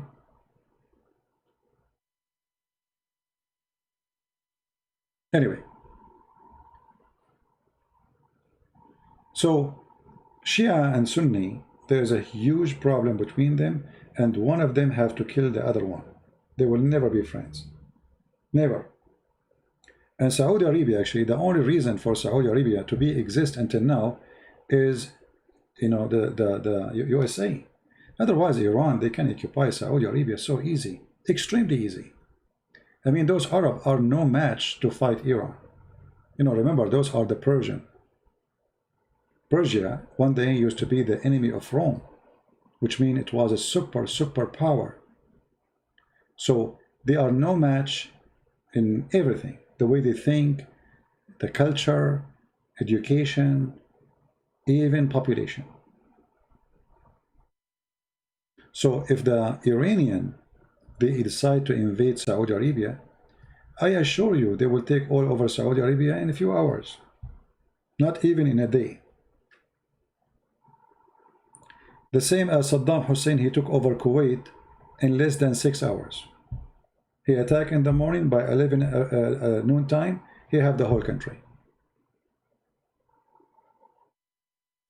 So now the Shia, they are extending their arms. They are building a military base to train militant fighters in Ghana, in Chad, in Niger, in Nigeria, in Mali, in Sudan, all over the place. And they have a huge population in the south of Lebanon, Hezbollah. And they have a great population in Iraq. So look, the things is getting really bad for the Muslim Sunni.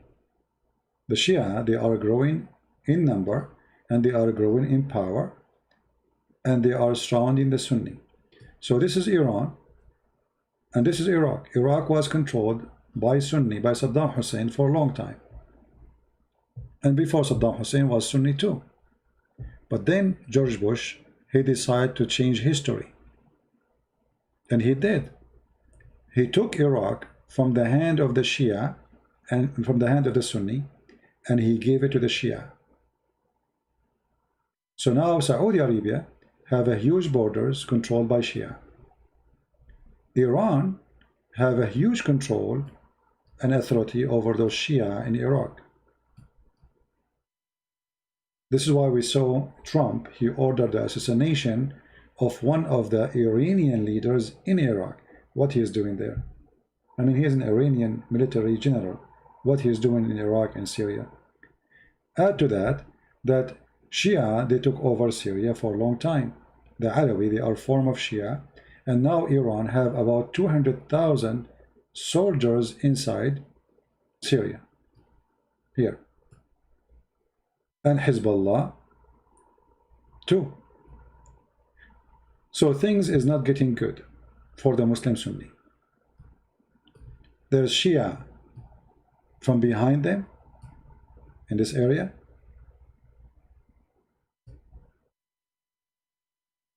And I forgot to mention that the Kingdom of Oman is a kind of a form of a Shia. So things is really ugly. But this form of Shia, they don't take side, but still they are kind of Shia. So look what's happening here. Emirat and Bahrain, Saudi Arabia, they feel the threat. The Shia is all over the place.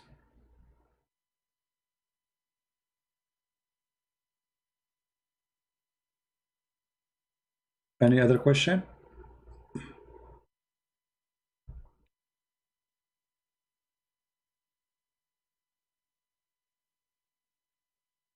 Anyone?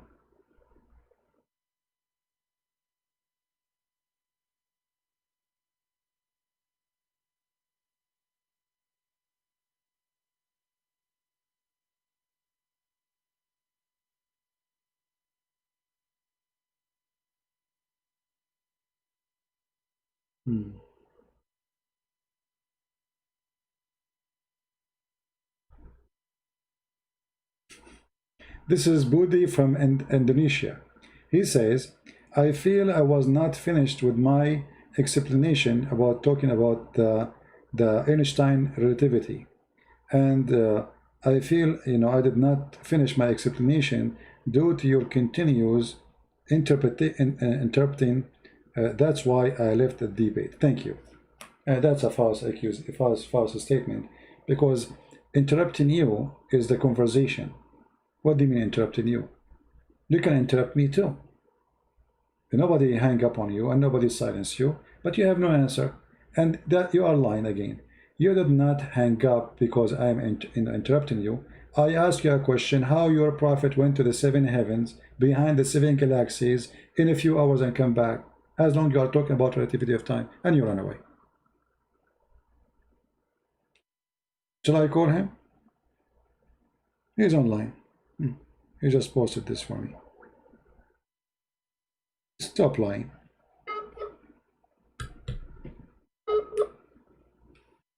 Have you ever visited Israel? No. I wish one day.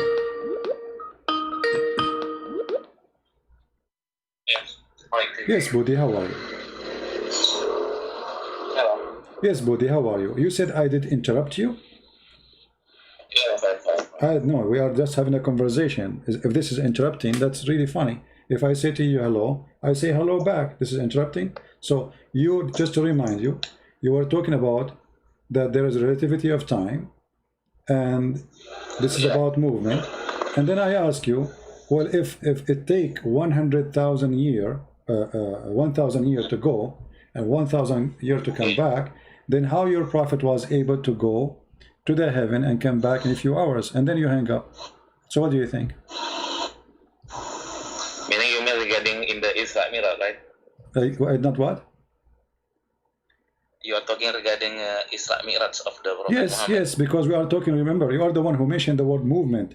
You said to me that Yes. in the Bible, it speaks about 1 day for God is equal to 1,000 years of your time, correct?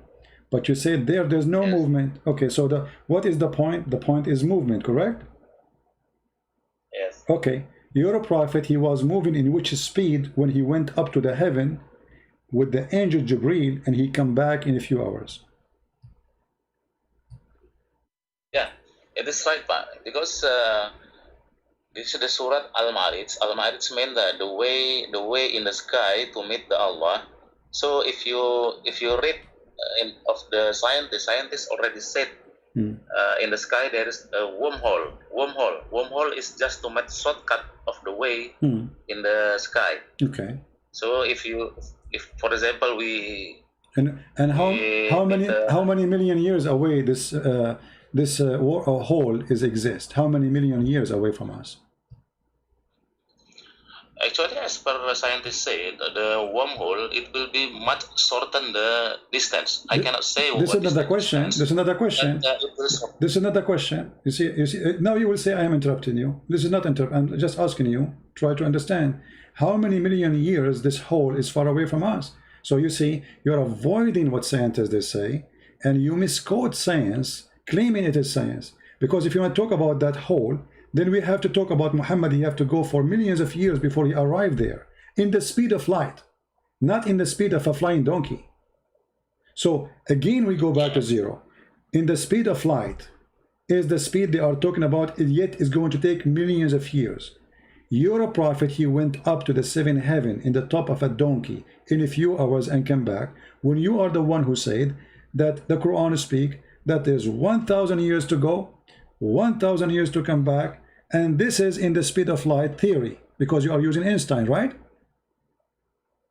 Yeah. Okay, so speed of, Like this part. okay, in the speed of light, 1,000 years to go, 1,000 years to come back. Okay, what speed Muhammad he used to go to heaven and come back with the angel, who is his speed maximum will be is the speed of light? CP, I was not saying that it consume 100 years. I'm not saying that. I was not saying that. No, not you I saying just that. said The it is Quran said that. speed. The Quran says that, my friend. The Quran said that is going to take you 1,000 years to go there, right? That is misinterpretation, sir. What misinterpretation? Okay, read the verse for us. Go ahead. You give me the interpretation, you name the scholar, and I will read it for you. Or you can read it for us. Once again? You are saying this misinterpretation. Get me busted. Go ahead. Yeah. Okay. I've said that maybe our like Ibnu Katsir maybe already misinterpretation. They are not totally wrong. So the scholars, they have misinterpretation, and you are the one who have the correct interpretation. Prove it. The scholars who speak Arabic, and they all exist for centuries, and they are the one who taught you Islam. They are stupid, and you are the smart one who have a correct interpretation. Give us the interpretation, go ahead, and how you can prove the interpretation of yours to be true. What is your interpretation for that verse? It's like this part. In the school, in the 18 years old, this lesson already studied. In the 18 years old already studied in the school. This relativity Einstein. What does have to do with my topic? Can you prove to me, my friend? Don't change the topic. Don't change the topic. Don't change the topic. Don't change the topic. You say the interpretation of the verse, the scholars they give is wrong. Give us the interpretation of the verse. Go ahead. The verse in front of you. Yes, Ibnu Katsir. It is he was alive. It is in the 12th century. He alive. Now already 21 centuries. So the interpretation should be updated. So, but the Quran is updated or still the same Quran? Same Quran. Okay, the Quran is so clear. I mean, what's wrong with this religion? Are you saying to me by the change of the time we change the meaning of the Quran? That is funny. Same time, the Quran in front of us says very clear words.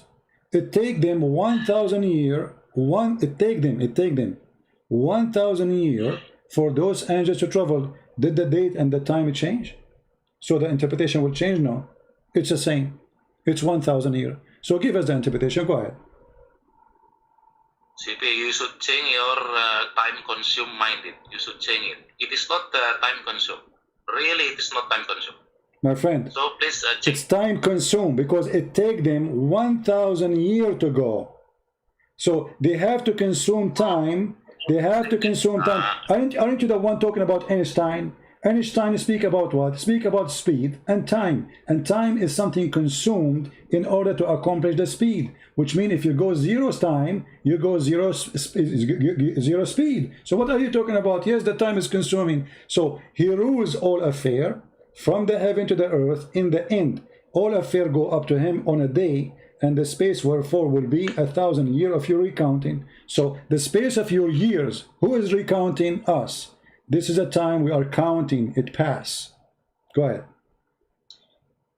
If you read the formula of the time relativity or exactly special relativity of the time, it is not talking regarding time consumed, sir. No time consumed on that formula. Well, that's mean you are using the wrong formula with the wrong verse, because the verse in front of you, look what you just said. If you read the Einstein formality, he is not talking about time consuming. So why you are using it with a verse speaking about time consuming, if it is what you are saying?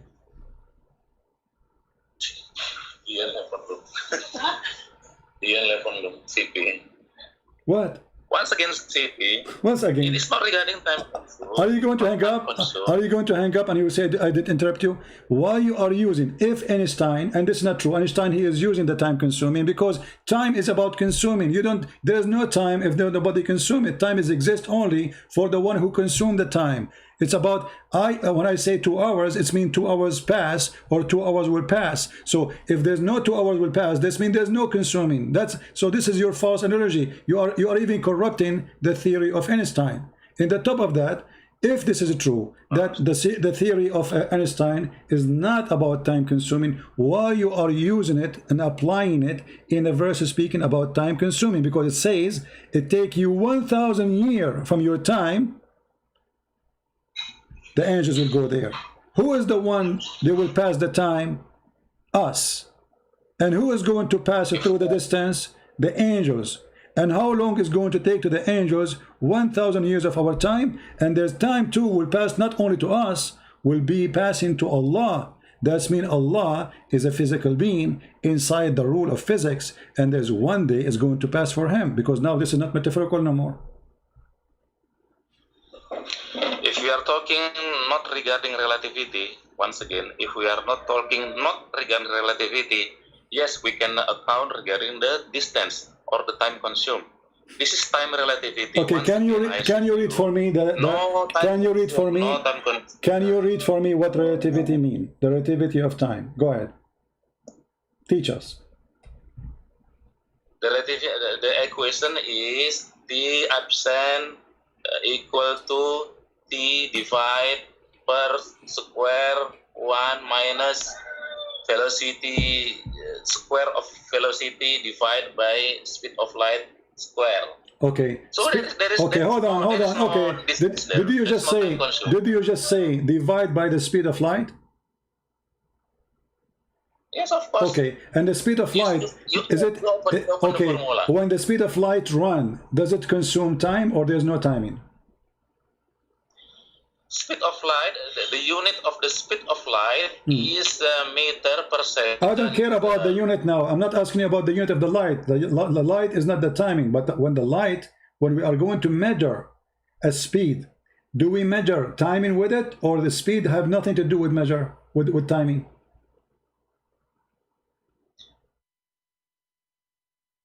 I think you never see the formula, I think. My friend, don't tell me I never see. Teach me. No, I'm learning from you. I'm learning from you. I'm asking you now. When we measure a speed, do we measure it by timing, or timing is infinite? It doesn't matter. So how we can know the speed then? When the second you say speed, you are going to divide what? What does the speed mean? What does speed mean? What speed? When we speak about speed, is it about an object moving from a place to a place? And in this case, it's a light. Is that true? It's not the speed, not individually standby. What do you mean? So the speed of the light. When we say the speed of the light, are we talking about the movement of the light or no? If only the speed of the light, yes, of course, we need distance and time consuming. No problem. If only the speed, yeah. Okay, no problem. But that's it. It's not only. What only? Here, the Quran mentioning time and mentioning how long it take in your lifetime. So it is your God who mentioned the timing. So if your God is mentioning the timing, why you decide to delete the timing from the story when all the verse is about timing? Do you see there it says a speed? No. Do you see there it says light? No. Do you see there it says like a division of it? No. It says it take 1 day for Allah equal to 1,000 years of your time. So the only thing mentioned in the verse is timing. And look what you did. You decide to take the timing and throw it in the garbage as if the verse is not talking about timing. So why you do that? Now I'm challenging you. Show me which formula showing the relation between this. I'm showing you the formula. I'm showing you the formula of Allah. I'm showing you the formula of Allah. Allah, He said time. He did not say anything else. Why you are throwing the time out of the formula if this is the formula of Allah? Are you disrespecting Allah? Did Allah say the speed of light there? Did He in the verse mention the word light? No. Did He mention the word speed? Did He mention the word speed? No. Did He mention anything except timing? Be honest. He is not directly. He is not directly. No, He's directly. He's directly. He said 1 day for Him equal to 1,000 years of your timing. That's it. Directly. This is directly. What do you mean not directly? He mentioned directly. It's not, no physical formula for what you said. No physical formula. Okay, you see. Yeah. Okay, hold on. Okay, I'm going with you. Let us go back to zero. Let's go back to zero. Based in the relativity formula which you are talking about, which is funny and not exist. When Muhammad he went to the 7th heaven in the top of a flying donkey, which formula worked for him? Regarding the time relativity, still same formula. But as per what the scientists said, that they can be from the wormhole. wormhole that can be shortened But the we distance. just told you that those holes are far away millions of years by the speed of light. So in order for Muhammad to enter one of those holes, he need millions of years before you arrive there. So either you are scientifically correct or you are scientifically joker. So don't mention those holes unless the hole is next door to the house of Muhammad. He jumped from it and he went there. But as you see, Muhammad, he told the story that there was a donkey, and the donkey come to his house, and then he carry him, and he flied with him with the angel Jibreel. So what hole? If there is a hole, there's no need for the donkey. So, GP, this is surah regarding the Al-Ma'arij, I think. Al-Ma'arij made the way in the sky to reach the heaven. Okay, what? Al-Ma'arij. Okay, hold on.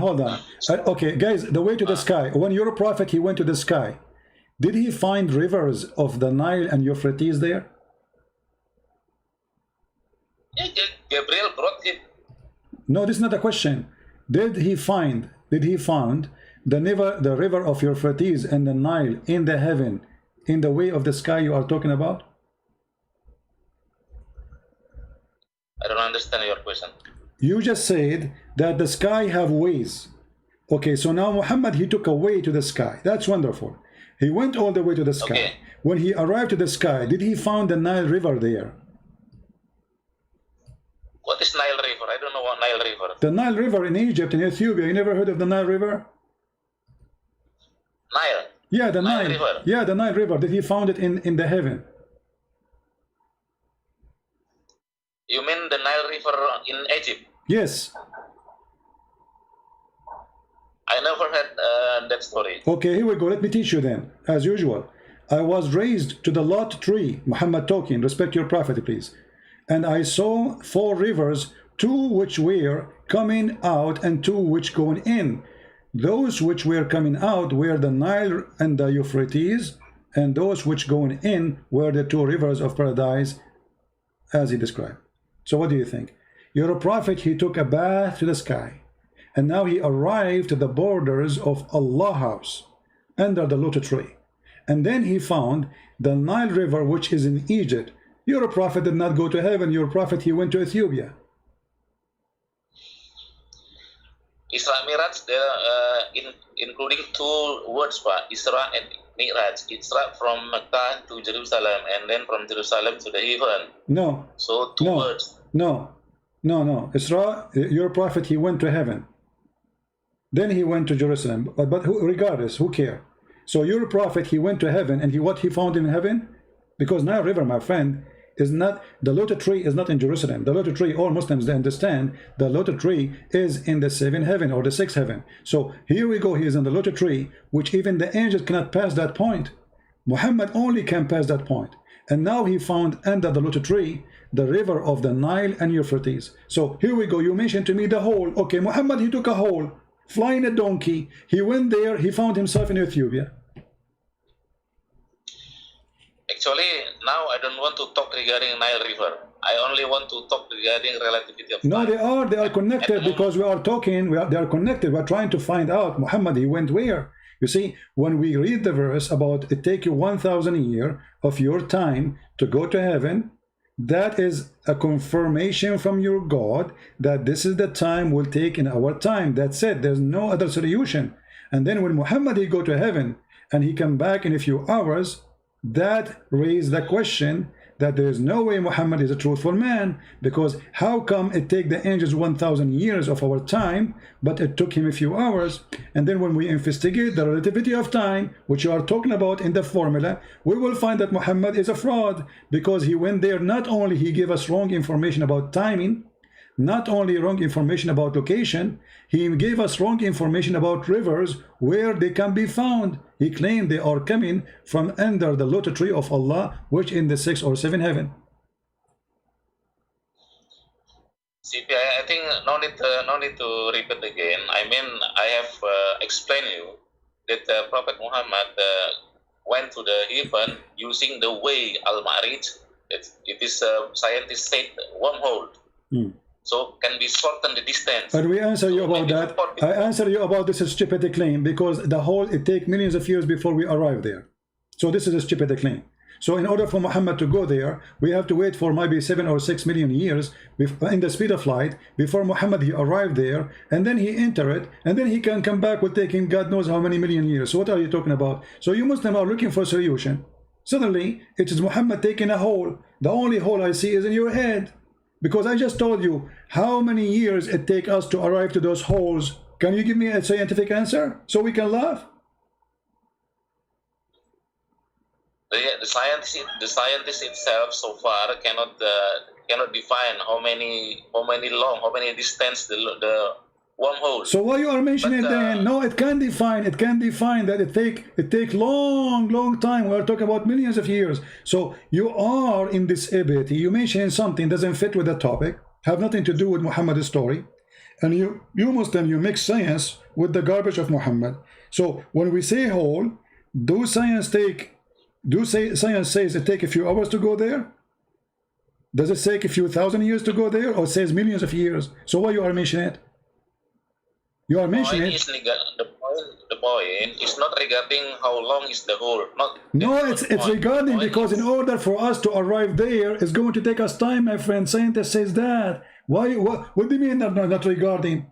Before we arrive there, can we go there in the blink of an eye? No. Can be there without no time? No. So why you are throwing the timing in the garbage? I don't know why you are so difficult to listen my explanation. I don't know why. Difficult for I don't know. Okay, listen. Obviously, you are stubborn, and everybody listened and heard you. What do you think about your prophet is speaking about smart things? As an example, you know what? I'm not going to tell you which one. Give me a smart one additional to the relativity of time. Here we go. Relativity of time. We are done with it. Everybody is laughing. Your prophet, obviously, he is a fraud. He's lying. He is not saying the truth. Can you give me second one or another choice? I think you. Sorry to say, I think you are stupid, but not Prophet Muhammad. Okay, you have to prove it. You have to prove it. You have to prove I said something stupid. I can prove that Muhammad said something stupid. Give me something smart your prophet said. Go ahead. I just showed you your prophet he found the Nile River. I just showed you your prophet he found the Nile River in the seventh heaven. Is that a stupid statement or smart? Be honest. Now we are talking regarding relativity of time. No problem. But your prophet, my friend, hold on. We are talking about, you are stuck with it because you are ashamed of your prophet. You are the one who said, Christian Prince, you said something stupid. I am asking you to see who is the one say something stupid. Your prophet, he found the Nile River and Euphrates, which is in the south of Turkey. He found them in the heaven of Allah. Is that smart or stupid? There is no Nile River issue in the Quran. Well, in the hadith. I don't believe hadith at this moment. Oh, you don't believe hadith? So you are not a hadith person? You don't believe in hadith? At this point, I don't believe hadith. At this point, yeah. At this point, what do you mean at this point? What do you mean? Because people can make hadith. What do you mean at this point? This is Sahih Bukhari. Even Sahih Bukhari not yet born when this formula comes. So we should update. We must update. So now we throw the hadith of your prophet, which is authentic, and we say it is not true. And now your prophet is Einstein, is not Muhammad. So you throw what Muhammad say in the garbage. You don't respect him no more because it's embarrassing. Correct?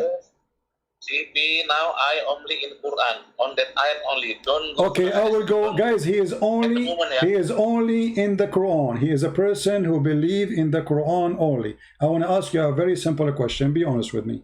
Muhammad, what is his last name? Once again? Muhammad, what is his last name? Last name? Yeah.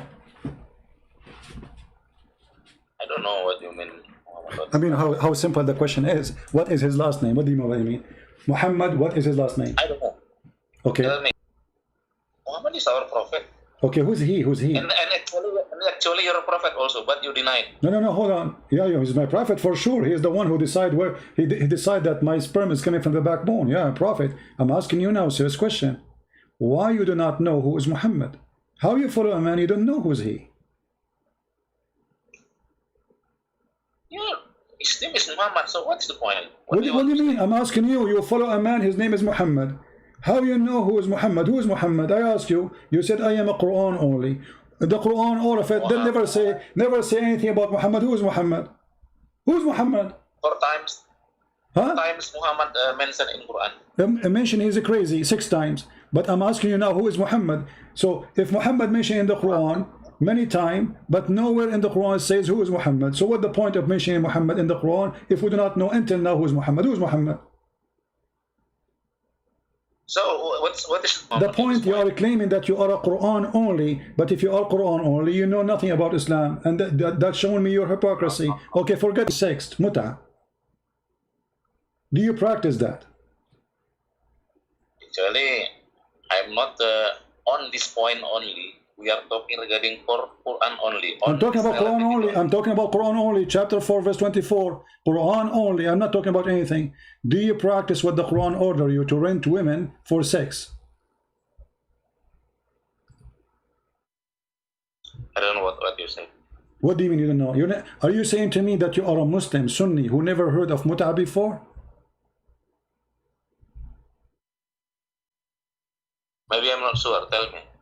Muta is you go to a woman, you ask her to give you her panty off, pay her $10 or $5 or $2, depending on how beautiful she is. If she agree, you go to bed, you do boom boom. This is muta. This is the Quran. Your voice not clear, sorry. My question is not clear. No, actually, my question is embarrassing, and this is what make it not clear for you. I mean, how clear I can make it?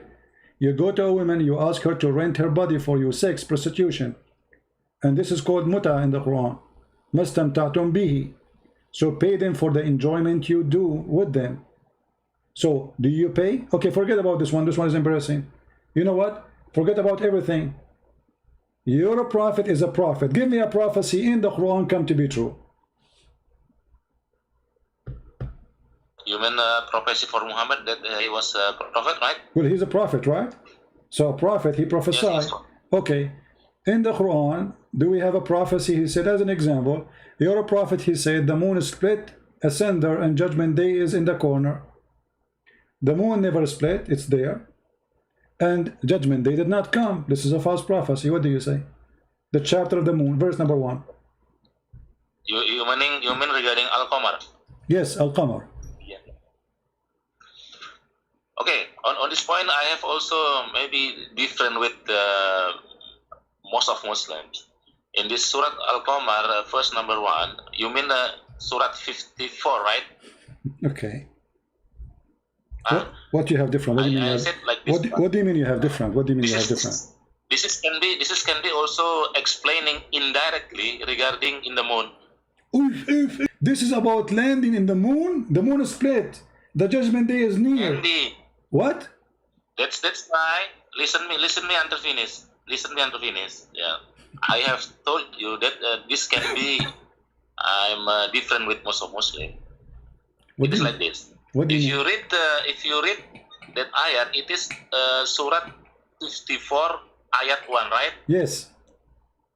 Yeah.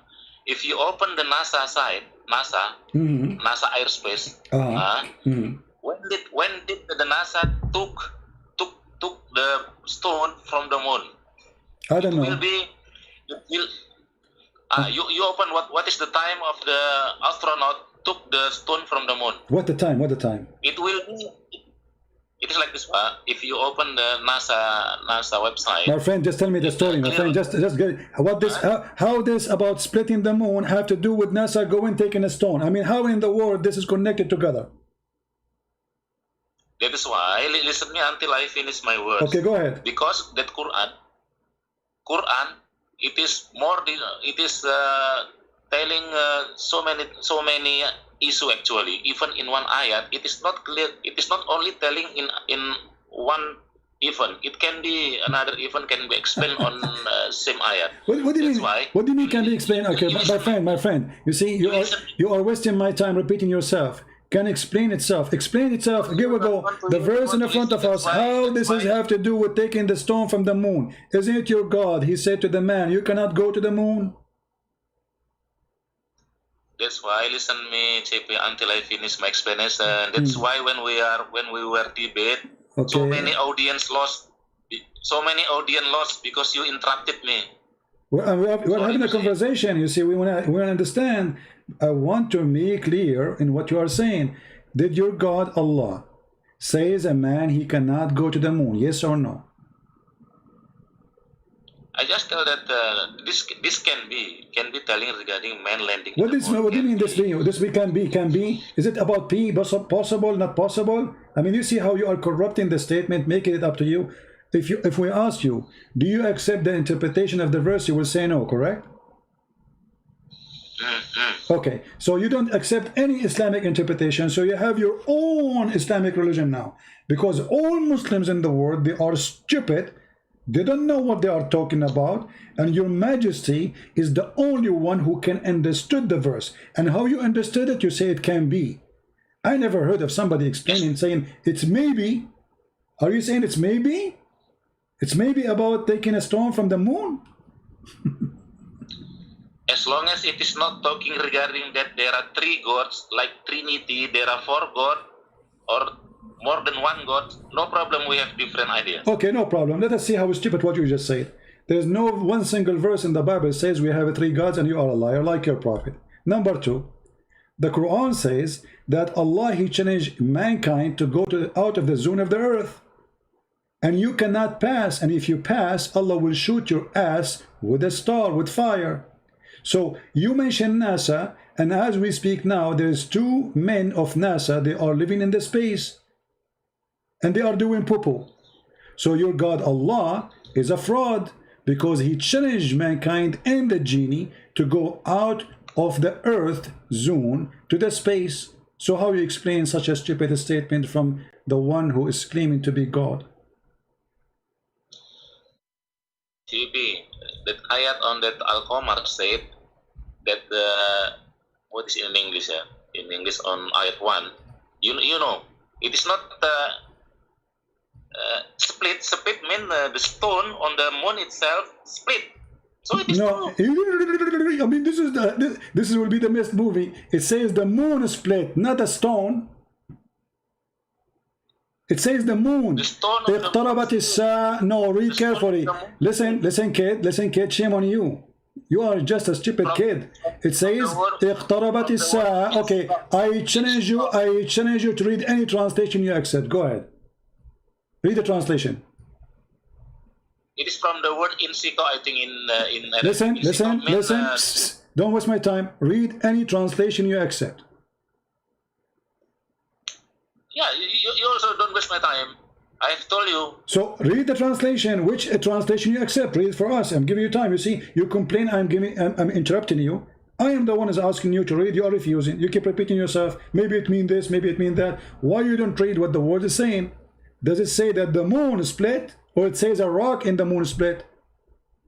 Yes, the Arabic of the split is insiko. I'm not with the Quran now, but it is insiko. Insiko means like a big of the soil. No. Not split. No, you are a false person. And secondly, it doesn't matter. It says the moon is split. He's speaking about Judgment Day of something big happened. It happened in his time. It happened in his time, you idiot. It happened when he was there. And you coward, you claim that this is about the future. When the American, they will go to the moon, they will take a stone. It says in the past. Do you know how to read English? It says the moon is split already. It's done. Potato. Split on that ayat is insiko. Inshaqqa in the past, inshaqqa, it's past tense, inshaqqa. It is a past tense, and the translation showing that too. And this is why you are refusing to accept any translation. Can you tell me what translation you trust so we can put it in the screen, please? And then everybody will laugh at you. Is it past tense or something will happen in the future? Now if we see from our time, why you don't want to give me a translation? Is a true translation for you, you accept. Why you are refusing to do that? which translation? Any translation you accept, because we want to see if it's past tense or something will happen in the future. According to you, this is something will happen in the future. According to the Quran, I speak Arabic, this is my first language, and all Islamic translation, this is something happened in the past. Yes. So as per Arabic, it is past tense, right? Yes. Yes, because we read it now. Quran, it is for until Kiamat. So the next year. Guys, because we read it now. No, Muhammad, he said that in his time. It is past time since his time. So if we read it today, doesn't mean happened a second ago, you idiot. The first one who said it is Muhammad. So he said that 1400 years ago. So how you, with your genius stupid idea, you say this is about something that will happen in the future, if he said 1400 years ago, the moon split asunder in past time. It can be across the time. It can be. No, I will tell you what it can be. It can be that you are a donkey. Because you are refusing. No, you are a donkey. Otherwise, prove me wrong. Give me one Islamic interpretation, agree with you. It says that this is not a past time. This was a future prophecy speaking about the future, and it is not a past time. Show me one. Which one? Which interpretation you agree with? Yeah, what I understand, the Quran is for a long time, for whole life of our. This is another question. Which interpretation presenting the verse not as a past time? Any interpretation, any translation you accept? None. So you are a liar. If we see that ayat now, then it is true. If we see the ayat now, it's true, guys. If we see the ayat now, it's true. So if Jesus, he said something 2000 years ago, and he said it happened, that's mean he meant it to say it's going to happen 2000 years after.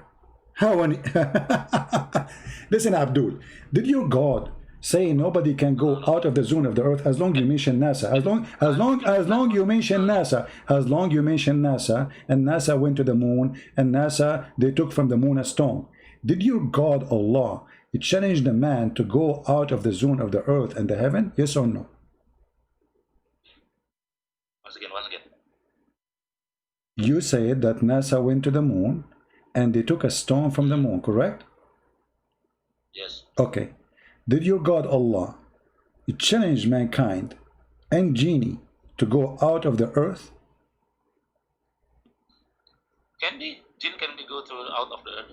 So anything I say to you, it says can be, can be. I'm asking you a question. Either you say yes or no. Don't tell me can be. Did Allah challenge a human being to go out of the zone of the earth, and he said to them, you pass not. If you pass, I will shoot you with fire. Did he say that? You mean the jinn shot by fire? My friend, what's wrong with you? Give me the answer. Did your God Allah, I mean, why it's so hard to understand my question? In which language I'm talking? So, did your God, look how many times I need to repeat the question for this guy. He's trying to buy time. He's searching Google. Did your God say that a human being, you and genie, cannot get out of the zone of the earth? And if you pass, I will shoot you.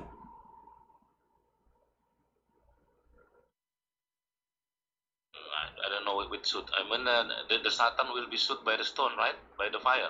Are you asking me? I'm asking you. I'm asking you. Did Allah say that or no?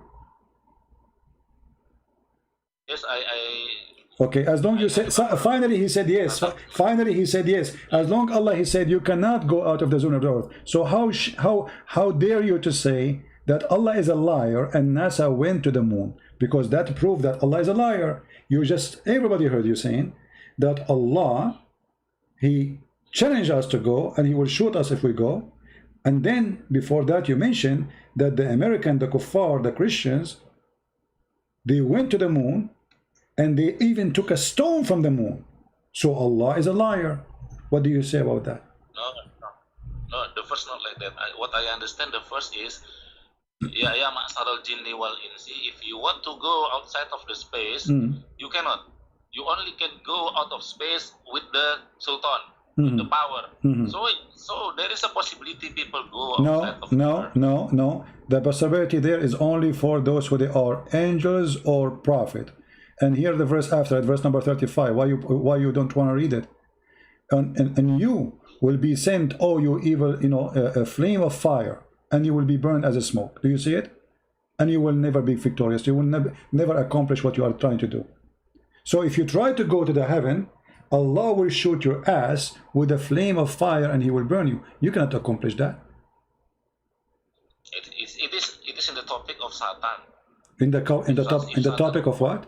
If Satan want to steal the information from the sky, no, it says genie. No, it says genie and the human. Genie and the human. No. I think no genie and the human. No. Well, here we go. Does it say? Does it say jinn and the human? Does it say oh jinn and the human? And in Arabic it says tantasiran, both of you. Tantasiran, both of you. Both of you what? Both of you, human and genie.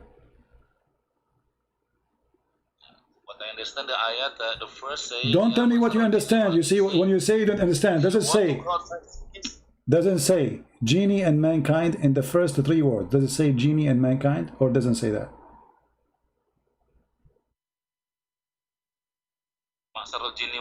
Yes. Okay, so jinn and a human being, he's challenging him what? To go out of the earth. And then in verse number 35 it says tantasiran. Is tantasiran mean both of you will not be victorious, will not accomplish it? Is it for two or for one? I will check it later. Here we go. The translation says against you both will be sent against you both. Read it. This is your Islamic translation. Against you both. Both who? No, I'm not. Both jinn and the human. What is the number of the chapter? Chapter 55, verse number, we are reading verse number 33 and verse number 35. Chapter 55. Yeah. No, I opened the Quran. The chapter speaks about what is inside the vagina. Very beautiful chapter. Chapter 55 and then Yeah, verse number 33 and 35. 33, 35.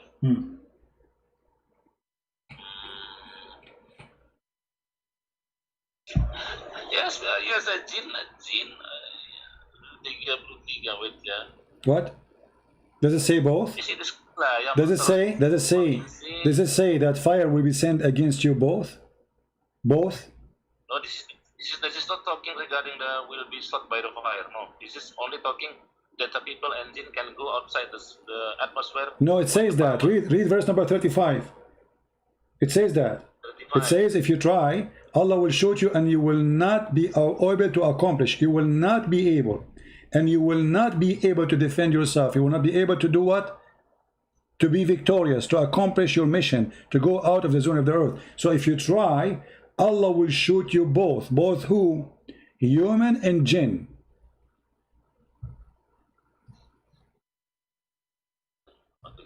Once again. Yeah,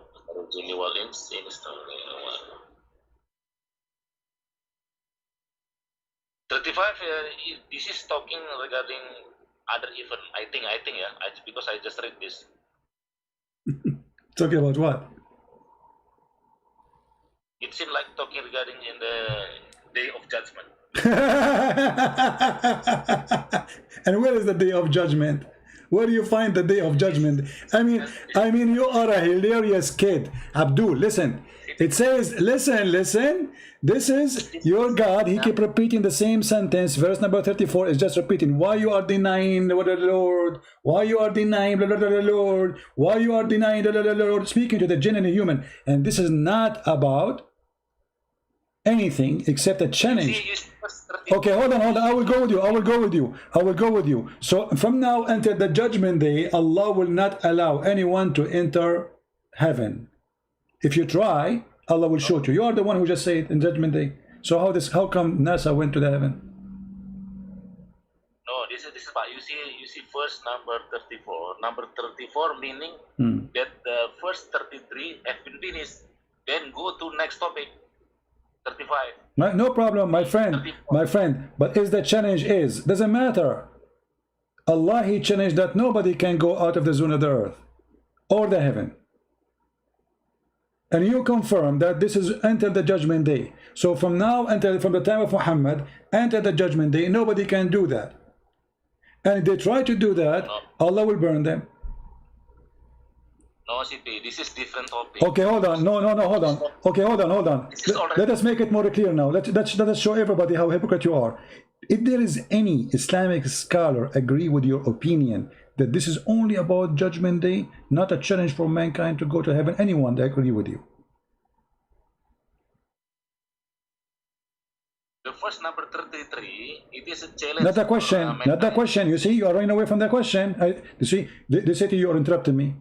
If there is one single scholar exists in this world since the time of Muhammad until now, agree with your majesty that this verse is not a challenging a human being and jinn to go out of the earth.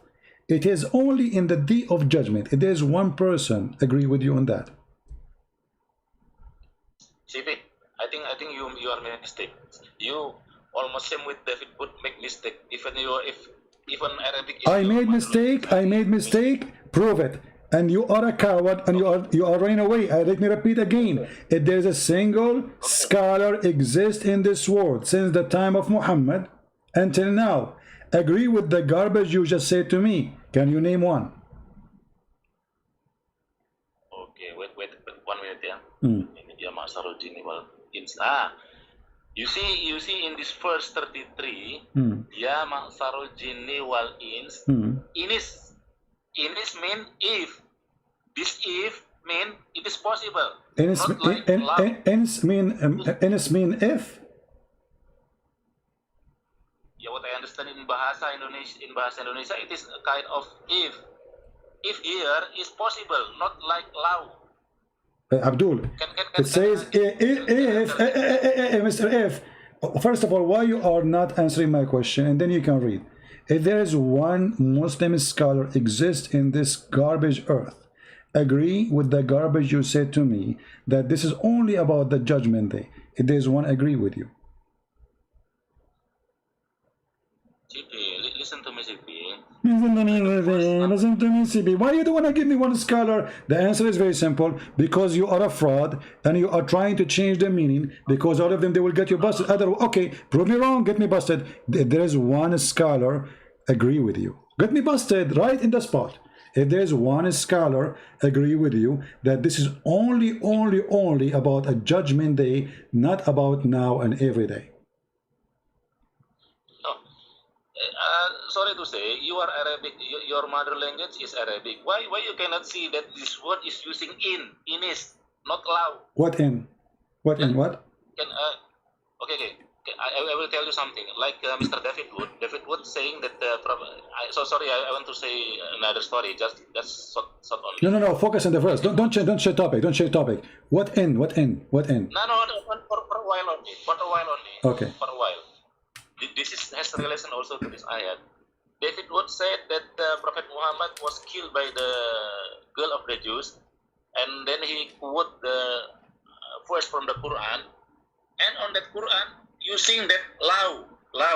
I cannot see. I will see the words. Law mean if, but that if it's not possible. But here this ins mean possible. So it is no need to wait until Judgment Day. Okay, hold on. First of all, why it is not possible? Why it is not possible? Why it is not possible? I mean, this is the most stupid answer I heard. It says, وَلَوْ تَقَوَّلَ عَلَيْنَا بَعْضَ الْأَقَاوِيلِ.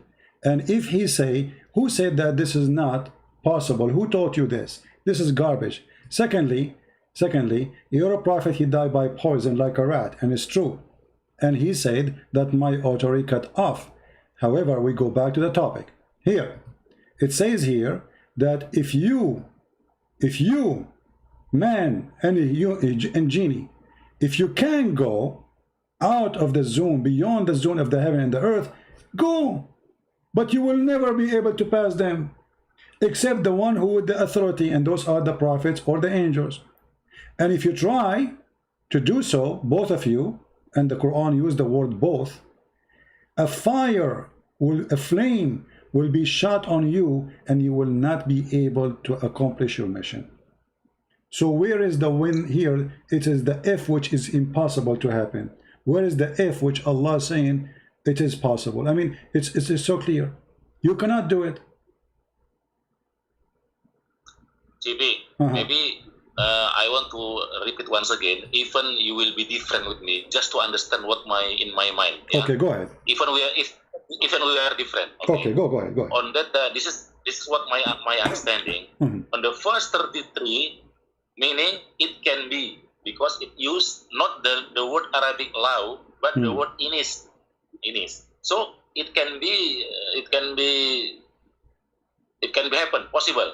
And then on the first 34, it is change the topic. So sorry, this is my mind. Just understand me. Change the topic. Next topic regarding Judgment Day. That is what my understanding. Even we are different. My friend, when you say this is my understanding, you have to sponsor what you are saying. Secondly, low, it's about something possible or impossible, doesn't matter. Okay, like as an example, chapter 2 verse number 109, it says, وَدَّ كَثِيرٌ مِنْ أَهْلِ الْكِتَابِ لَوْ يَرُدُّونَكُمْ مِنْ بَعْدِ إِيمَانَكُمْ. Many of the people of the book, they wish they can make you go back from your religion. But yes, many of Muslims, they go out of the faith of Islam because of people of the book, and I am the example. Tens of thousands of Muslims left Islam because of me. So it is impossible or possible? It is. Okay, which verse I will say? Which verse? Chapter 2 verse number 109. All right, chapter 2, let me see. Yeah, chapter 2 first. What's wrong with you? How many times? Chapter 2 verse 109. 109, chapter 2, the cow. Okay, 109. Now I'm open my Quran.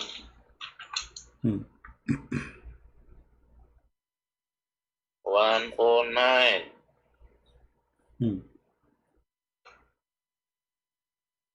And the funny is, it is true. It is law because it is impossible. That's impossible. How many Indonesians left Islam because of me? If it's impossible, that's mean your God Allah is a fraud again. If it is impossible, that's mean the language is wrong, because many Indonesians left Islam live on air speaking to me. You also can be convert to Muslim. Don't be. Yeah, don't but be you see, but you are the one saying low mean it's impossible. It is not. Let me Low, because I'm not my friend. First, just to show you how silly you are. Low, if he do that, well, we will do this to him. So the verse saying he did not do it yet, and if he do that, we will do that to him. So it's a condition of what he is going to do.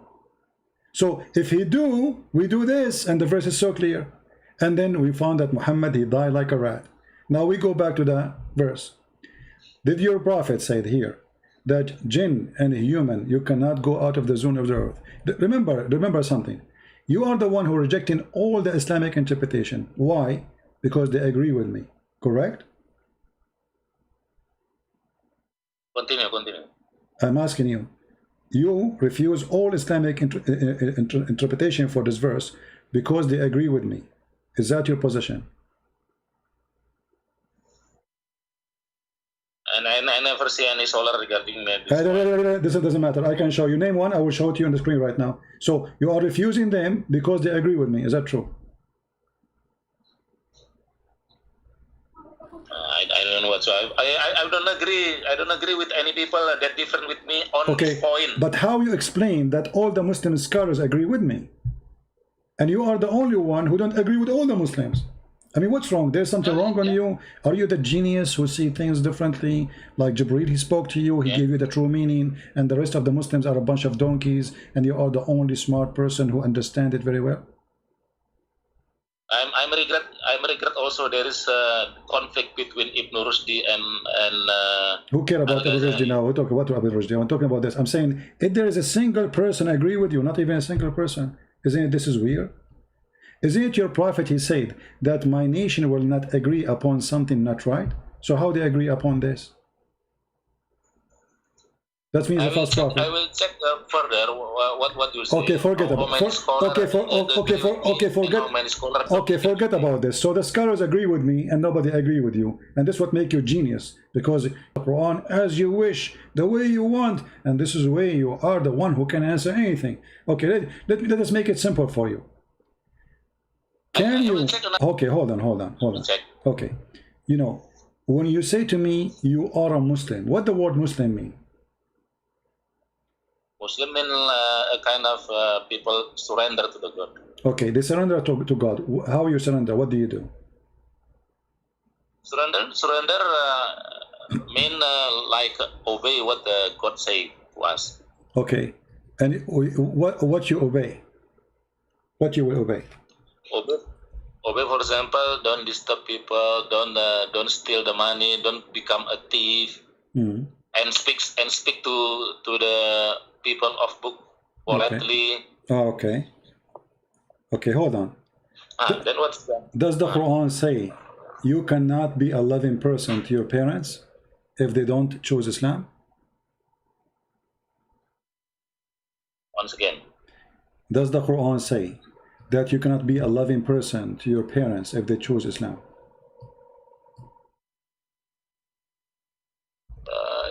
You are telling regarding if our parents are not embrace Islam? Yes, if your parents, let's say they are Christians and you are a Muslim, do the Quran allow you to be loving to them?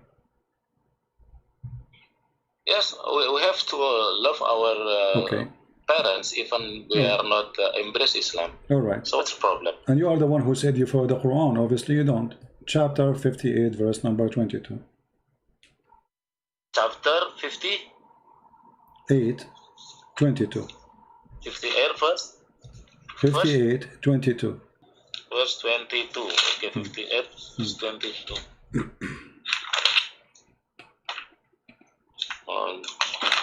And you can tell me what translation you are going to read, so we can switch to the translation of your choice. What translation you like to read?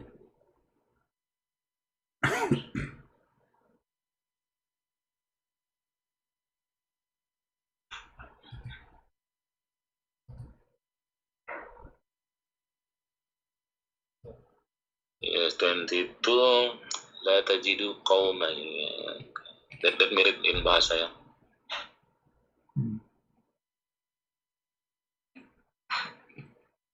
So why you are giving me false information about, oh yeah, you can be nice to the Christians, if you cannot even be nice to your parents?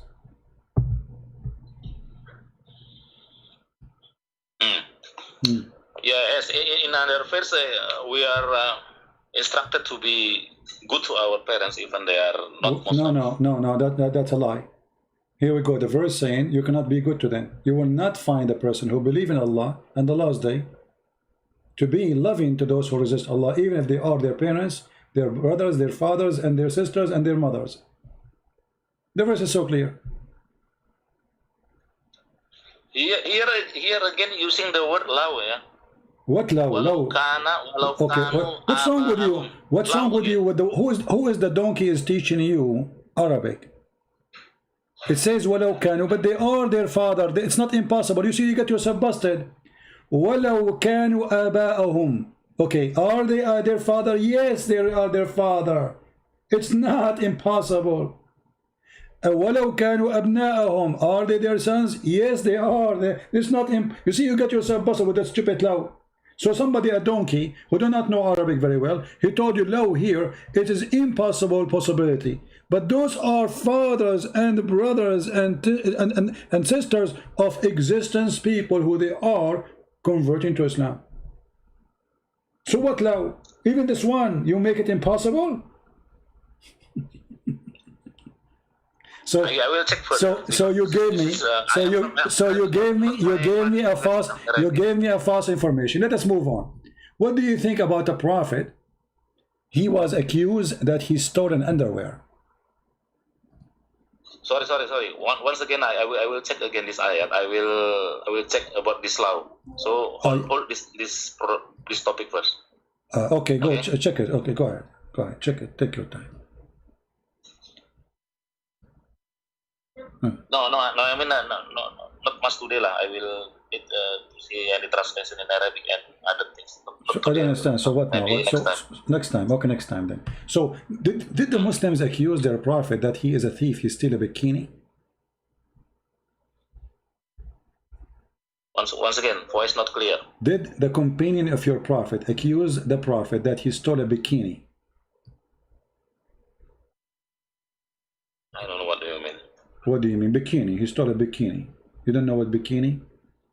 Panty, underwear, piece of clothes. Beginning. Bikini, piece of a clothes. Beginning. I don't know beginning. Bikini, panty, pant, clothes, clothes. Don't you wear clothes? Short. You wear short? Clothes. Oh yeah. Oh, bikini. Yeah, bikini. Yeah. Did the Muslims accuse the prophet that he is a thief? That he is a thief and he stole a piece of a cloth? I never heard regarding what you say in this Quran. Well, the Quran says that the Muslims accuse your prophet that he is a thief, he stole a piece of a cloth, and then Allah he sent a message, a verse, says in chapter 3 verse 161, no prophet could ever be false on his trust. If any person is so false, he shall in the day of judgment restore what misappropriated. So the translation is horrible because here they did not say about trust, they say he's a thief, yaghul. So why Allah sending a verse saying to the Muslims, why he's trying to convince the Muslims that Muhammad is not the one who is the thief who stole the clothing? What do you think? As long as you are a person who don't follow the hadith, so what do you think about what happened? Once again, can you show me in which verse what you said? Chapter 3 verse number 161. Chapter 3. It is not for any prophet to embezzle. Yep. Who embezzles? Chapter 3, 161. 161. Yeah, it's not for a prophet to embezzle. Not for a prophet to be a thief. Okay. Who is the one who accused your prophet to be a thief? This is the embezzling. Your prophet, there's a verse about him that there's a verse about him in the Quran. It says the prophet is a thief, accused to be a thief, and the one who accused him to be a thief is his followers. So what kind of religion and what kind of followers, they accuse their prophet, their boss, that he stole money, he stole even a piece of a clothing, and then Allah he says, oh, it's not for a prophet to be a thief. Hello, what do you think about this verse? I see there is no verse on that Quran there. In which verse? What do you mean? You don't see the verse? I gave you the verse number. What's wrong with you? Chapter 3 chapter 3 verse 106 161.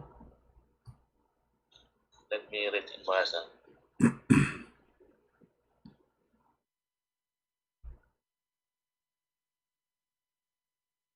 Yes, this verse 141 not talking regarding what you said. 161. Surah Ali Imran 161, right? Yes, it doesn't say that your prophet accused to be a thief. No, this is totally wrong. Okay, read for us. Okay, guys, totally wrong. Guys, totally wrong. Okay, read for us what it says. Go ahead. Okay, we read that first 161. وَمَا كَانَ لِنَبِيٍّ أَن يَغُلَّ وَمَا يَخْلُلْ يَأْتِي بِمَا غَلَّ يَوْمَ الْقِيَامَةِ. That's supposedly Arabic. Okay. ثُمَّ تُوَفَّى كُلُّ نَفْسٍ مَا كَسَبَتْ وَهُمْ لَا يُظْلَمُونَ. So there is no talking regarding that thing. So it's talking about what? What happened? What is not for a prophet? What to do? What? You see, you sound like you are reading Arabic, but this is not Arabic. You are reading in a voice resembling Arabic. What it says is just translate for us. Go ahead, I'm listening. You are talking regarding that the prophet still the Don't stop telling me I am talking. Tell me you what it says. You are saying it doesn't say that, it doesn't say that, and I say to you what it does say, and you will not tell us. Why you will not tell us? Please go ahead, tell us what it says.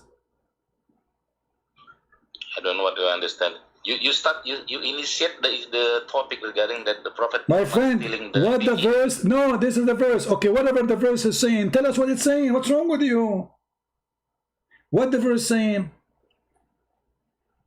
Yeah, the first not talking regarding that stealing the bikini. Okay, tell us what it's saying. Okay, tell us what it's saying. What's wrong with you? Tell us the truth. What the verse saying? It's not about bikini. It's about what? Read for us in English. Go ahead. I don't have English translation. I just read you in Arabic. Oh, you don't know Arabic. Do you know Arabic? I can read Arabic, but No, you cannot. No, you cannot. You cannot. I heard you. You are not reading Arabic. You are reading the resembling voice of Arabic. And this is, I can show you how they do it. They write in Latin words, Latin letters, what resemble the sound of Arabic. You do not know Arabic. Speak to me in Arabic. Go ahead. Speak to me in Arabic. I'm an Arab. قال له يا فرحان اللي لبسوك مضرطه من ونتشا قال له ينو الخناقه. What I said. Go ahead. Listen carefully. I will say it again. قال له يا فرحان اللي لبسوك مضرطون من الشك قال له ينو الخناقه. What I said. Even I slow it down. I make it so slow for you so you can understand what I said. I don't know what's wrong with you. I said that a guy, his name is Hamdan. He's a Muslim. He for the first time he got a pant have a zipper. So they said to him, "Oh Hamdan, if you wear a pant with zipper, what do you do to poo?" He said, "From khannaga, the one which he will make you not to be able to breathe." So you do not know Arabic. Don't tell me you know Arabic. So I'm asking you now, what the verse says. As long as you claim that you speak Arabic, translate to us in English. No problem. That even will make it easier for you. Go ahead. What is khianat in bahasa? I cannot speak in. I cannot telling you in English. My friend, okay. Open any Islamic translation you accept. Stop playing games. Any Islamic translation you accept. Name one. I will put it in the screen. I don't know what's wrong with you. Clearly, Guys, you do not know what's wrong with me. It is wrong with me. I'm spending the last 20 minutes with you, just asking you to tell us what the verse is saying, and you are refusing. I am the one who is wrong with me. I mean, why it's so hard for you to tell us what the verse is saying? You did read it. You claim you know Arabic. Go and tell us what it says. I have read the verse. Okay, what the verse saying? Tell us what it's saying.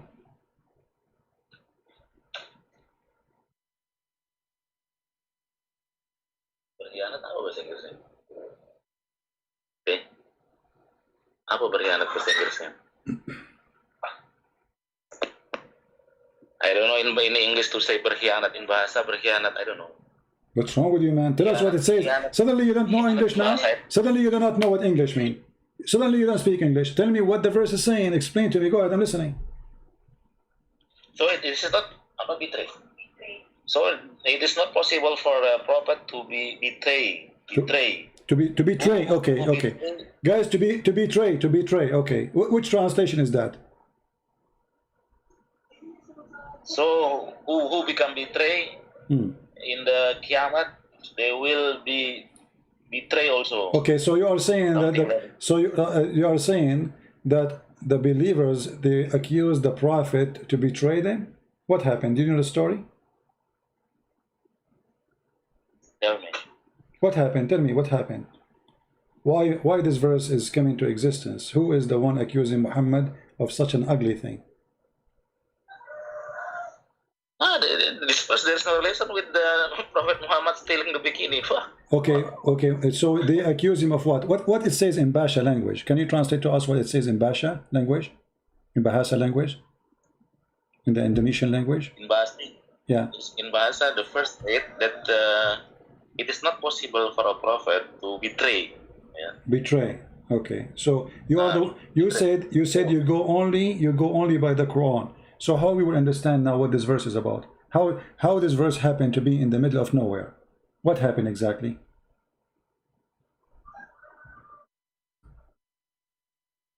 What do you want to say? Well, I'm asking you, what happened? What happened? This is clearly mentioned that it is not possible for a prophet to be betrayed. Okay, what happened? Why? Who is the one who accused your prophet to betray? according to the Indonesian false translation? Who is the one who accused him to betray? This is the question.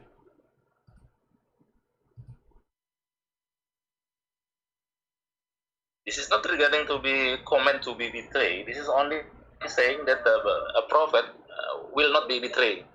So it's not about something happened and nobody accused him. So there is no comment to be betrayed. Okay. So if we go right now and read the interpretation or the books written by Muslims about the story behind the story, are we going not to find that a bunch of Muslims, they found a piece of a clothes is missing and Muhammad, who was accused that he stole it? What do you think if we find this? I never heard regarding the Prophet Muhammad betrayed. All right. So if we go right now in the Quran, not betray, he did not betray, he's a thief. What betray? Muhammad never was a good person to betray or not. Betray is somebody, he was a good person one day, and then he became a bad person one day. But Muhammad always was bad. So let us see what the verse is saying, and everybody will laugh with me. Here we go. This is your Islamic. There is no mention in this. Exposing. In this Okay, hold on. No. Let's see if it is about Muhammad or not. Maybe you are lying, you know, you never know. You see, those Christians, they, according to Muslim, we lie about your prophet. Here we go. When some red velvet went missing in the day of Badr, some people began to say that perhaps the prophet took it. The following verse was revealed.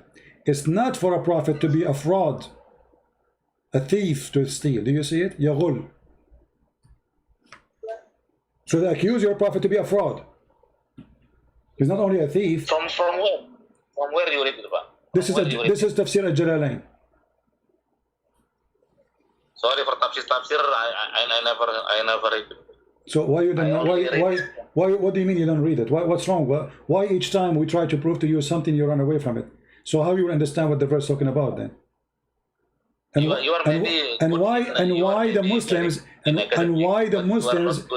the Muslims will lie about what happened to your prophet, say he was accused, he's a thief.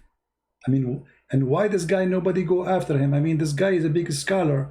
If he is making the prophet look bad and he is lying, do you think the Muslim will let him stay alive for one day? This is a story reported by the Sahaba. It's a true story, and Jalalain is quoting what happened.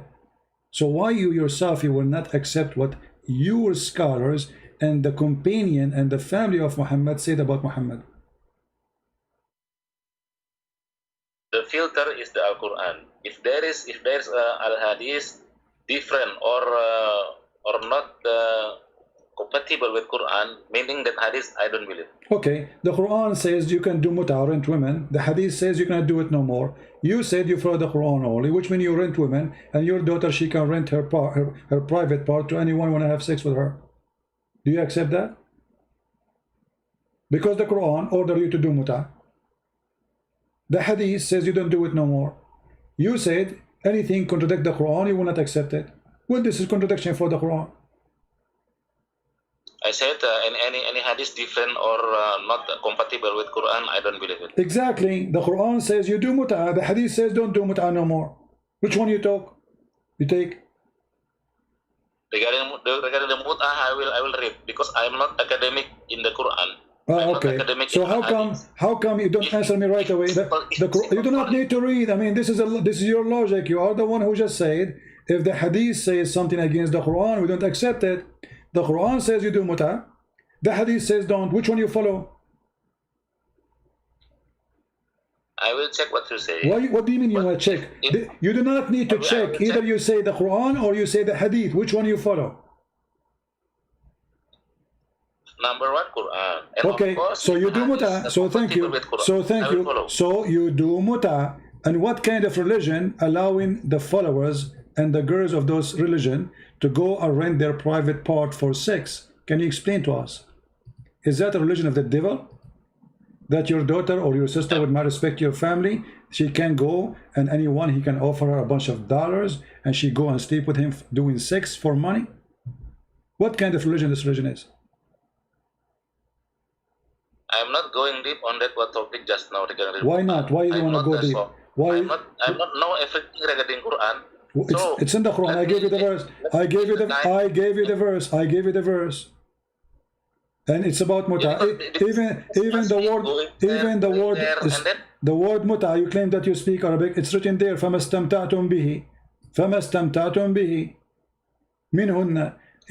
Imagine how faith is the Quran. اسْتَمْتَعْتُمْ بِهِ, he, which means their vagina. So you have to pay them wages for enjoying it, the vagina. What kind of religion this religion is? I will check it. I mean, I'm not now. I am not focused on that. What you said. Okay, you are not focused. Okay, you know what? I want to give you a chance of something nice. Can you tell me something nice about your prophet?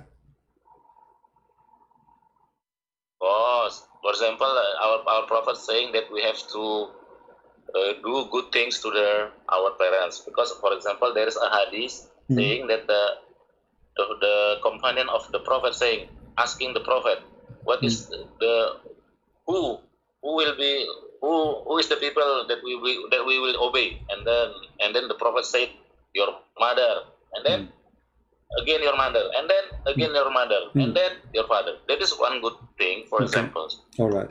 Now everybody will see how stupid you are. A second ago you say, if something against the Quran, we wouldn't take it. And you just mentioned to me a hadith. And you are the one who said you don't accept the hadith. And now I showed you, and I am the one who showed you. I showed you that the Quran said, if you cannot be a believer to a person who is your father or your parents if he don't believe in Allah. So you said to me, lying, that the prophet taught us to be nice to our parents, but you did not say if they are Muslims only. But if they are not, you will not find, and we mentioned the verse already, chapter 58, verse number 22. It is what the first that you saw me, that using the word love, right? I will see. I have informed you that I will see more detail. They are the parents already. There's no Muslims who convert in the time of the Prophet of Islam, the false prophet. They were non-believers. All of them. As an example, the uncle of your prophet, he refused to accept Islam until his death. But his son accepted Islam. So here we go. He cannot be good to his parents. The verse saying that you cannot be loving to your parents if they choose not to embrace Islam. Even if they are your parents or your brother or your sons or even your brothers from your tribe, which means physically relationship by blood. So I ask you to show me one nice thing about your prophet. You fail. Forget about this. Give me another one. Nice thing about Muhammad. I've told you that I will check that ayat. Okay. Let me ask you. Let me ask you. What Islamic sect is yours? Once again. What Islamic sect is yours? I think Sunni lah. I think Sunni. You are what? You are Sunni. Sunni. Not Shia. Not Shia, okay. Is it true that many Muslim Sunni sect, it is not haram, or let us say there's no punishment or penalty, if a man have sex with his mother or his daughter or his sister, and he knew they are his mother and his daughter and his sister?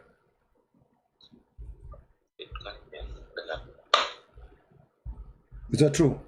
What? There's no penalty. What are you talking about? What is the what is the punishment I'm talking about? The question is simple. If somebody have sex with his mother or his daughter, what is the penalty according to Muslim Sunni for such a person?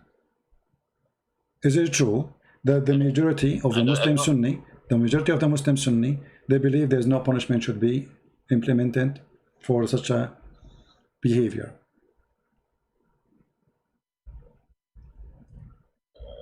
I mean, people have sex to their mother. I think it is prohibited. Okay, it's forbidden, but if somebody did it, is it true? Is it true that if you do such a thing, there's no punishment?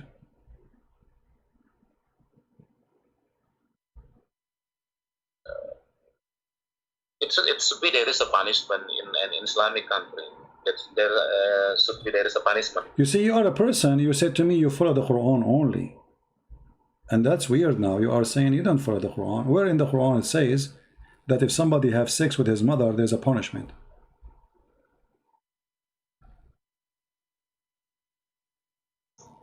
I will check. I will check. You will check again. Okay, so you will check. Okay, forget. Okay, forget about this. Forget about this. Is it lawful? Is it lawful for a Muslim to have sex with his daughter from adultery? I don't believe. It. Well, the Quran says so. I don't believe people can have sex with us. Okay, let me ask you. I don't believe. Okay, let me ask you. If you have sex with a girlfriend, and then you have daughter from her, according to Islam, can she inherit your name, your last name, your daughter, from that woman? I cannot hear your voice well. You know what? Forget about this. Let us go to something easier for you. I want you to give me the most powerful thing to convert people into Islam, of your choice, whatever you want.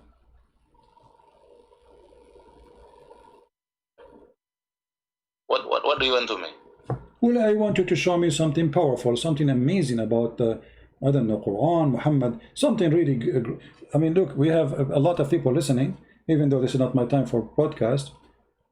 Can you show me something really powerful about Muhammad, something amazing like Quran, I don't know, scientific some discovery, anything? It's up your what can make those people go crazy and hear it from you? I'm giving you a chance to convert them to Islam. Oh, you want me to telling something good regarding the Quran? Yeah, something amazing, and so people they can. We see in the YouTube Muslim, they say 10 amazing things in the Quran, amazing discovery in the Quran, whatever. I mean, show us something amazing, so all those people will go crazy and they will say Shahada right away. Do you have anything?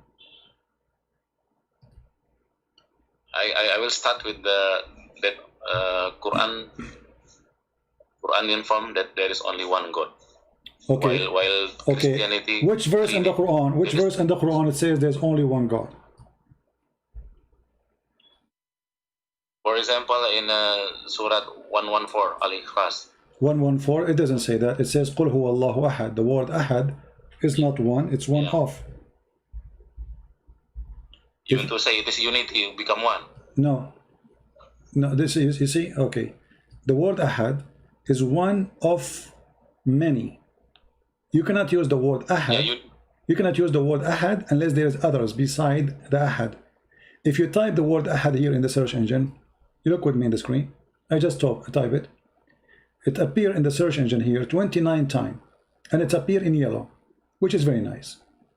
All the ahad is translated by Muslims as one of, not a single one, except the last one where it says Qul huwa Allahu ahad. Suddenly the Muslim, they make it as Allah is one, but the fact ahad, it doesn't mean that. Ahad is one of. It's coming from the word ikhad. So the Muslims, they fool themselves and they say Allah is one.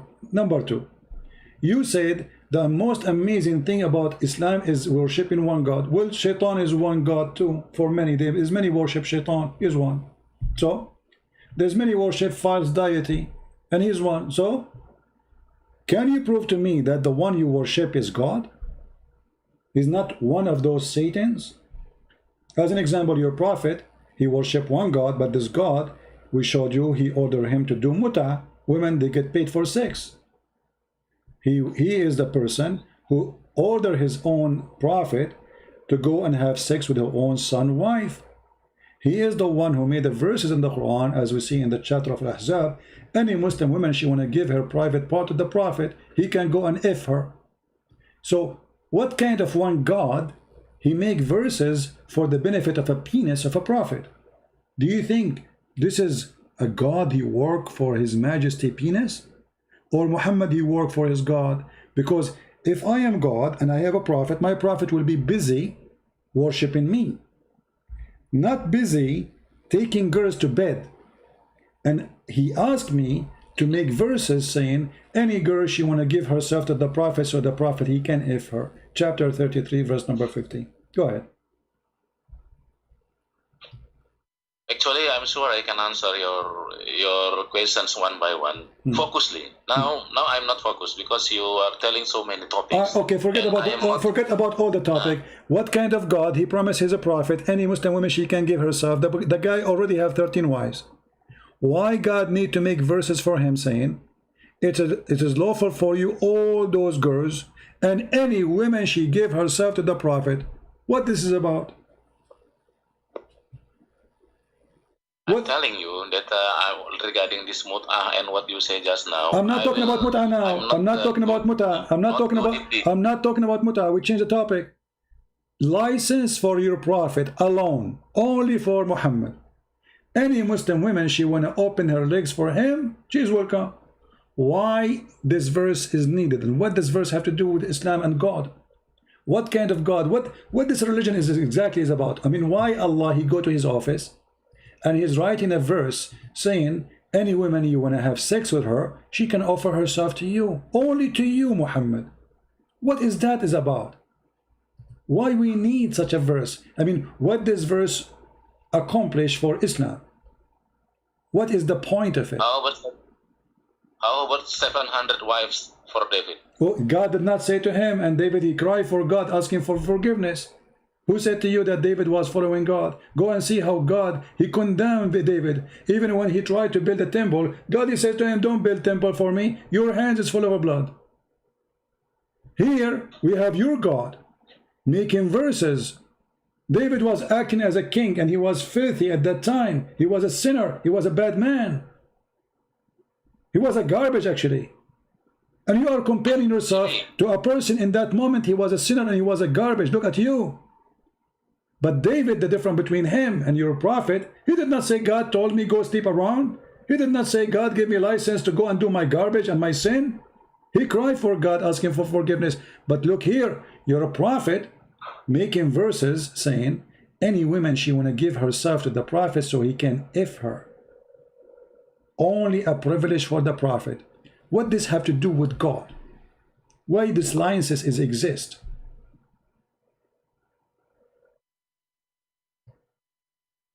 I think if we speak, better focus lah. I don't know everything. We are focusing. We are focusing. Topic, the question is very simple. You are give me time. I'm giving you time. We are focusing. What does have to do with Islam? Why Allah he need to make a verse say to me as a prophet? Let's say I am a prophet, and I have already 13 wives and hundreds of sex slaves. Why I need a verse saying any believing woman she want to dictate herself to the prophet so he can if her? And this is only a privilege for the prophet. Why the prophet he needs such a privilege? Why God and what kind of God he makes such a license only for Muhammad? What do you think Allah trying to do here? Okay, give me time several days. Okay, go ahead. Now I want to challenge you. You challenge me, now I want to challenge you, okay? What? You will not answer? I want to ask you, are you Christian or Jesus follower? So you are not going to answer? What your question? I need several you are not days going, to answer. You are not going to answer? I'm not focused on that.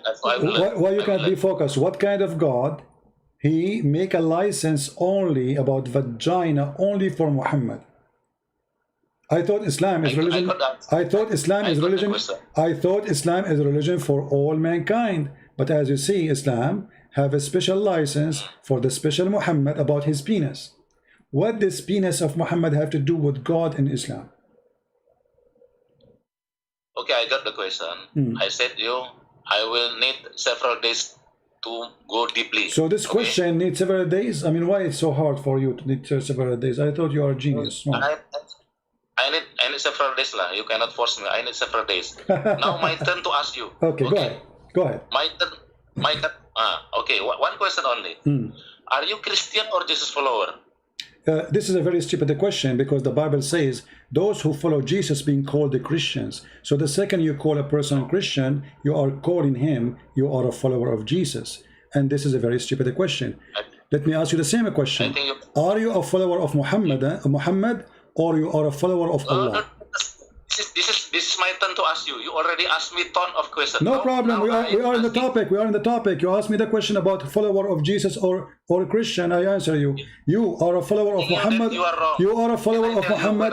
You are a follower of Muhammad or Allah, and you can give me the answer about what I said. No problem. Where you make mistake from your answer. What?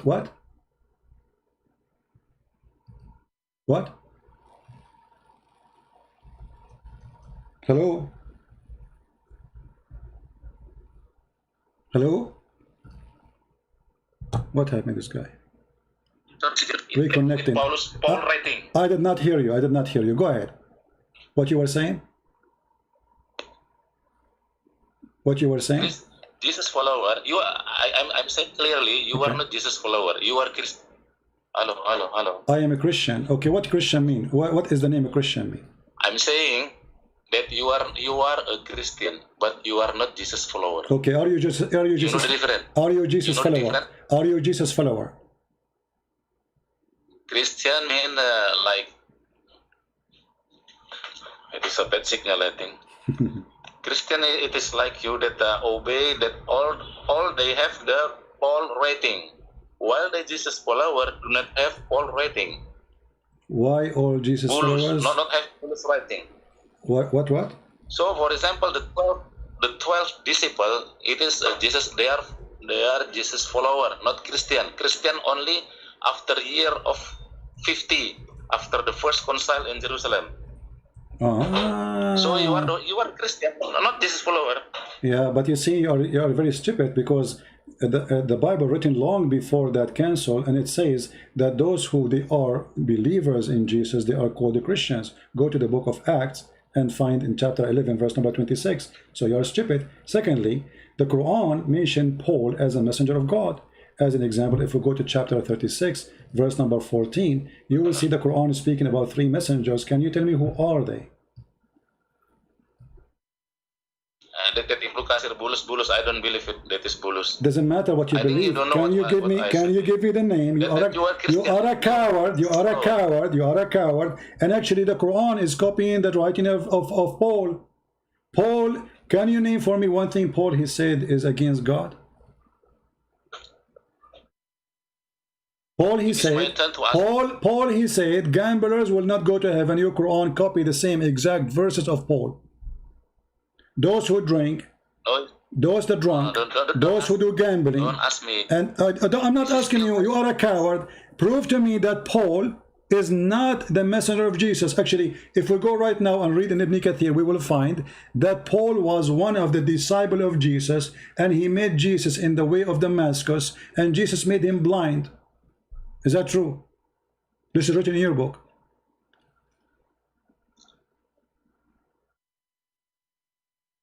Hello? What Paul said. Hello? Is it true? Is it true? Is it true? Is it true? I want you to say yes or no. You are a liar, or say this is true. Is it true? In the book of Ibn Kathir, it says that Paul was a messenger of... Is it true? Shut up. Shut up. Shut up. Shut up. I'm not asking you. I'm not asking you. I'm not asking you. I want just a very simple yes or no. Is it true that Ibn Kathir said in his book, in many places, and I will show you other scholars, that Paul was a messenger of Jesus, and he was a decent man, and he became a Christian. After Jesus, he made him lose his vision, make him blind, and then he repented to Jesus, and he asked him to make him see again, and then he became a decent man preaching the gospel. Is it true? It is true as per your book, but I don't believe. This is not my book, you idiot. Ibn Kathir is my book. It is Paul said in his writing. Shut up. I'm saying Ibn Kathir. Is Ibn Kathir my book? No, this is my turn to ask you. You already asked me a ton of questions. I'm not asking you. You are the one who opened the topic. We are discussing the topic. This is not a new topic. Is Ibn Kathir? You coward. You coward. Okay, let me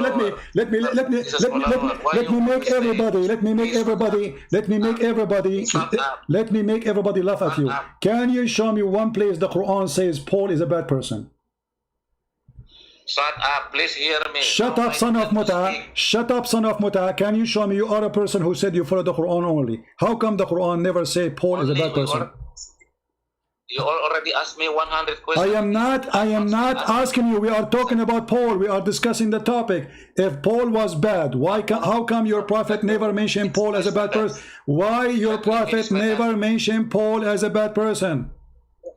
You only ask me. I will ask you. I'm not asking you no more. I'm not asking you no more. We are discussing the topic of Paul. You said I follow Paul.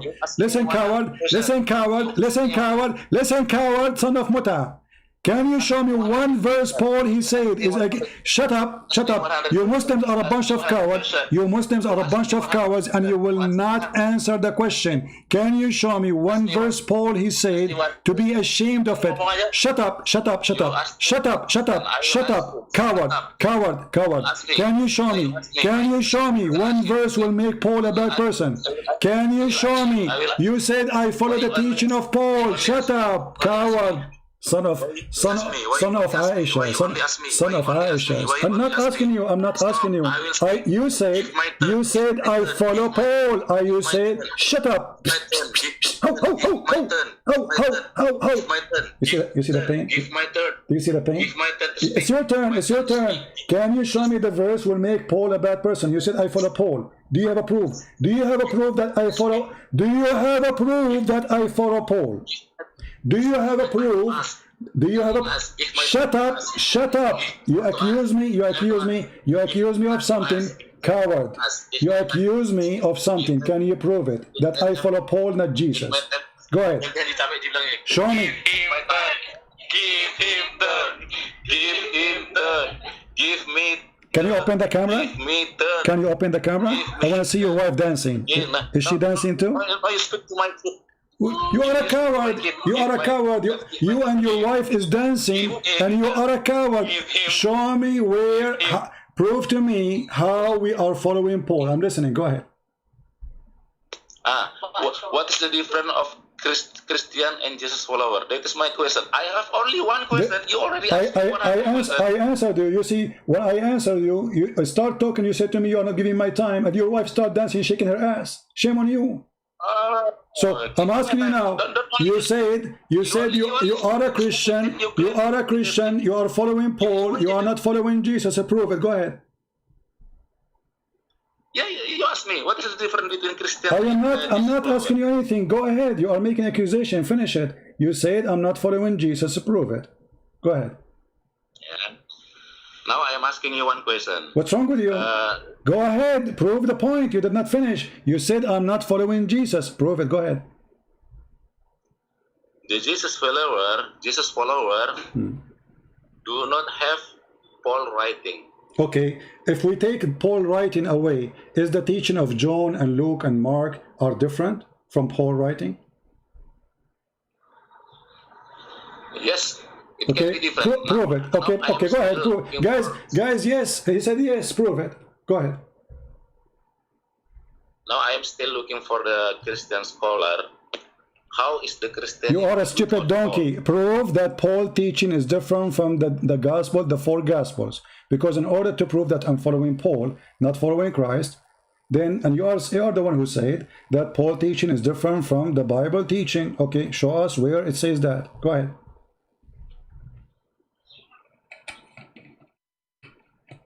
Google, okay, no, I'm tired. Google boy. I will talk again. What? Sorry, I will take some rest.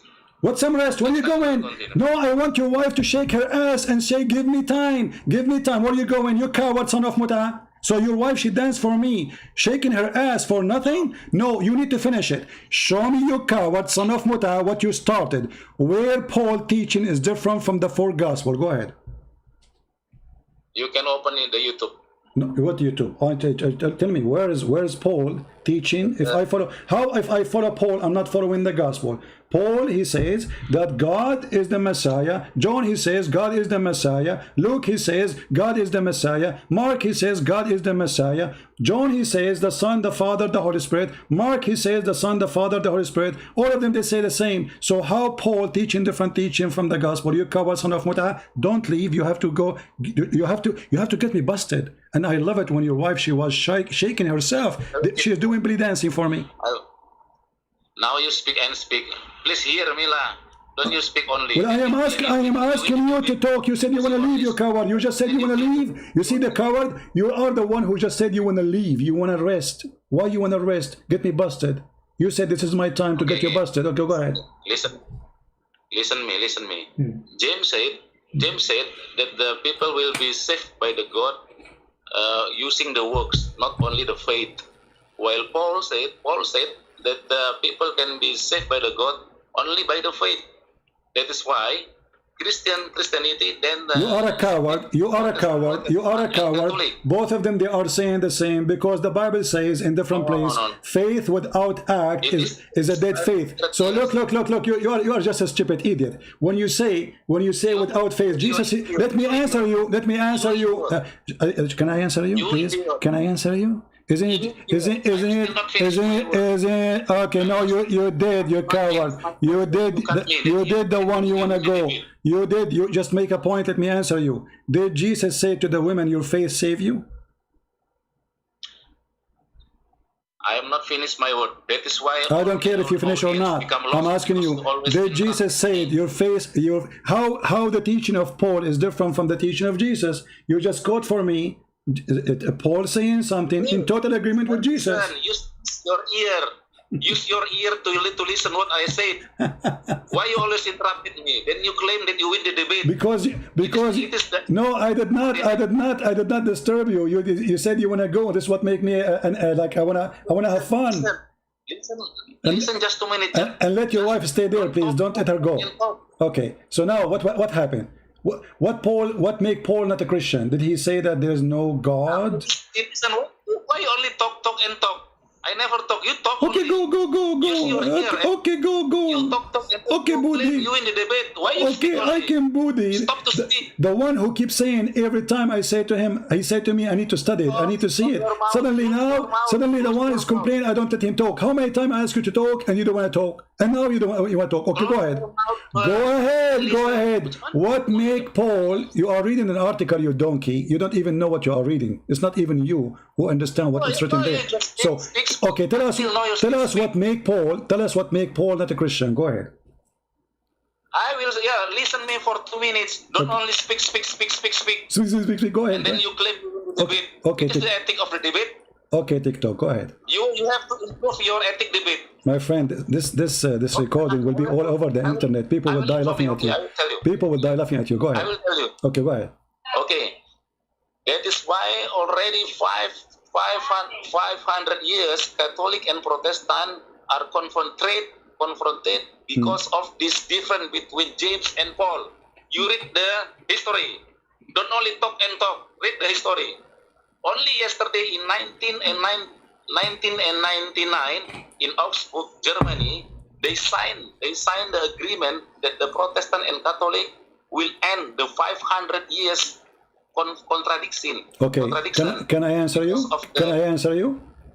You are a stupid monkey, son of Muta, because both, if we open the Bible of the Catholic and open the Bible of the Orthodox and the Bible of the Protestant, we will see the same verses, and all of them, they agree upon it. So you are a stupid officially, and you are a donkey.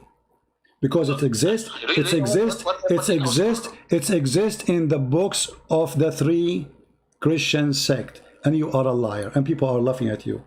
So you said to me, I follow Paul, and to prove me wrong, you said Paul spoke about faith, you stupid idiot. Jesus spoke about faith. A woman, she is not even a Christian. A woman, she is not even a Christian.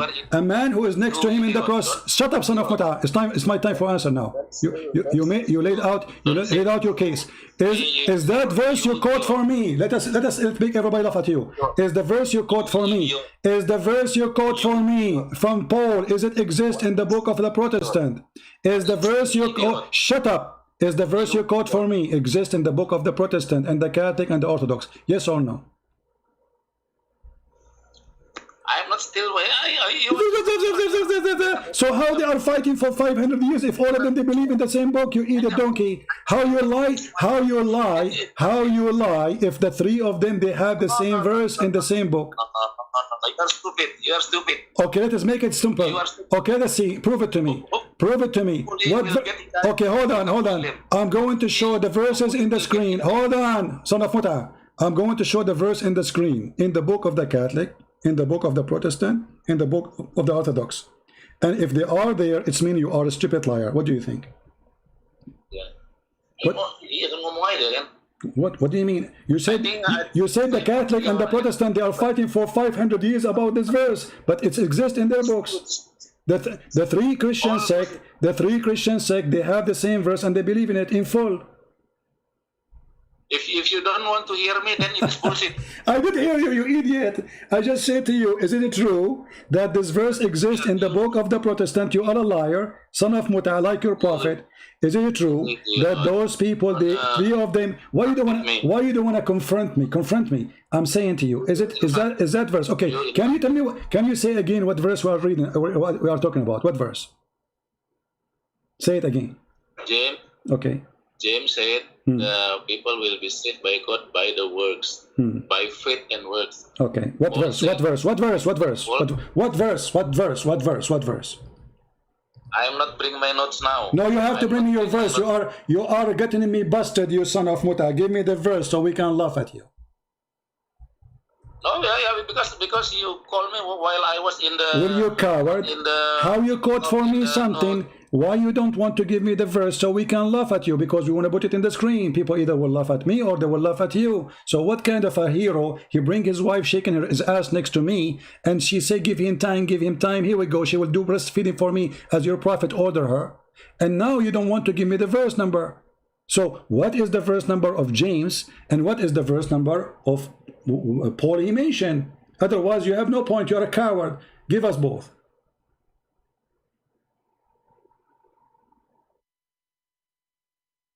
You can, if you want to stop to search Google, can you ask your wife to sing, or your wife to sing for us? Says, give him time, and shake, if you don't mind. I like it. I feel bored. Hello?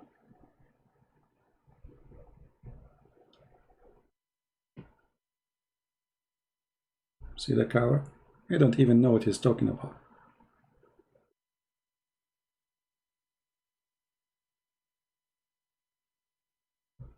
I mean, look and look what they are looking for. And this is supposed to will make Paul is a bad person. Coward. Are you a follower of Paul or follower of Jesus? Hey, hello. He's looking in Google. Coward.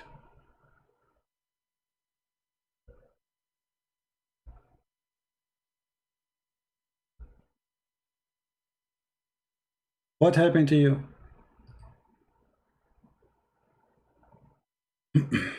I can help you. I can give you the verses if you want.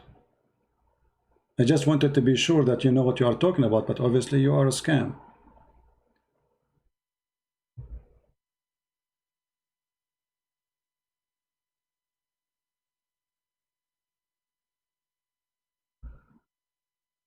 Come back, come back. I will give you the verse. I will help you, no problem.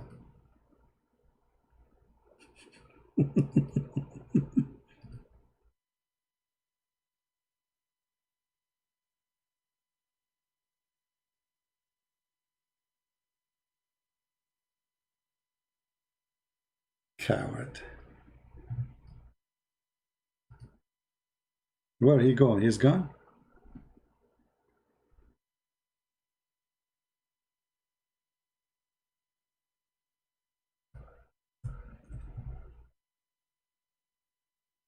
The Catholic and the Protestant, they were fighting for 500 years for this?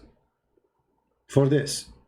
And finally they signed agreement.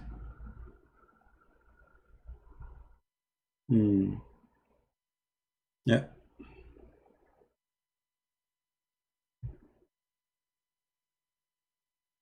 He will be back after he finishes research. He's asking his wife to shake the computer.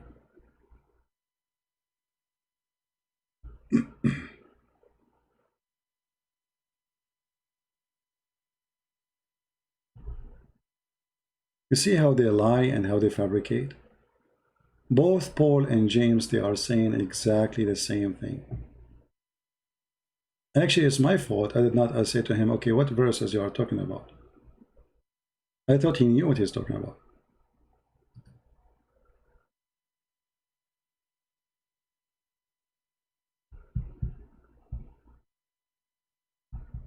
I hope he did not go and do muta right now, yeah.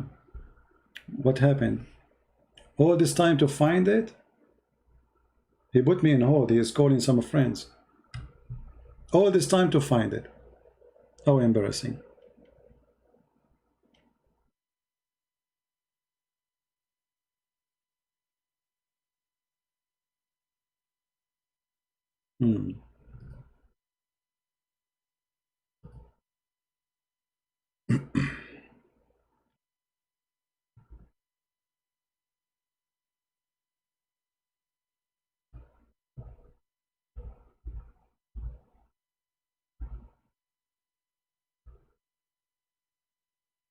You will be back maybe tomorrow.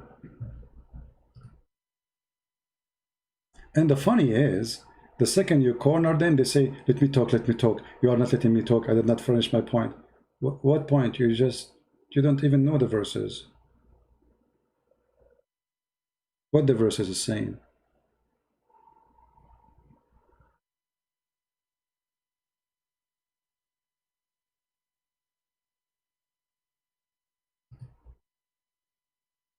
Do you think he will be back?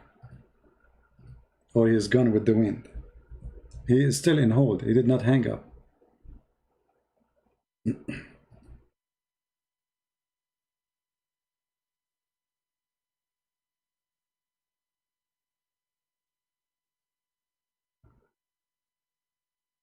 Very embarrassing cult. Paul is a great Christian, and he never disobeyed the Lord. And actually, even he is more strict in the teaching of Christ. And when you ask the Muslims, okay, why you are attacking Paul? I mean, what this is about Paul? Did your prophet ever say something bad about Paul? No. So what this is Paul is about? Why not John? Why not? Yeah, because somebody like Zakir naik, when they start saying Paul is bad, he is the one who created Christianity, and they are copy paste. And now this is what we have: a stupid idiot kid. You do not know what he's talking about.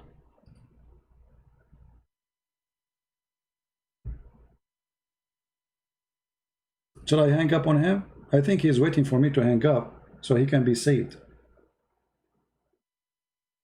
Because whatever verses he's going to choose, both of them, they are saying the same.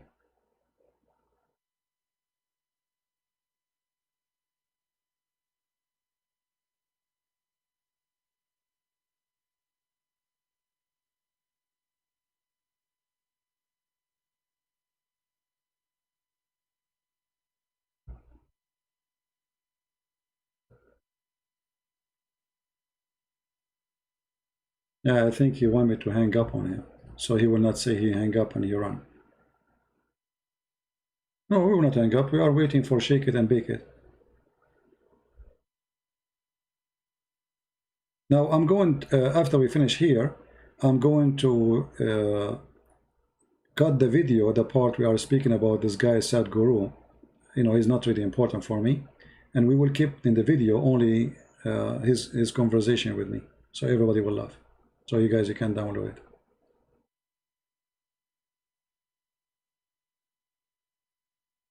Shame on you, Potato. All this time in hold.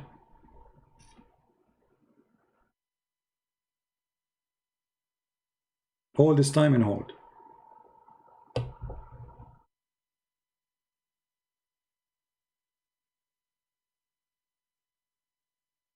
Hang up and call him. That's a good idea. Hold on.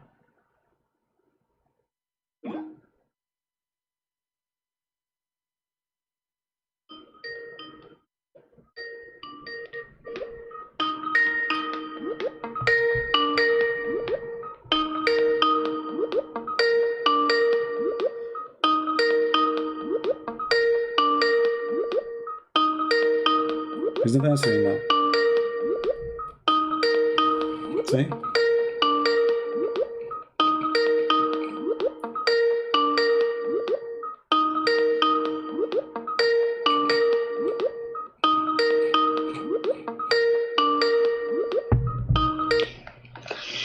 CB, sorry, our conversation. What happened? You put me on you put me on hold all this time. Why you put me on hold all this time?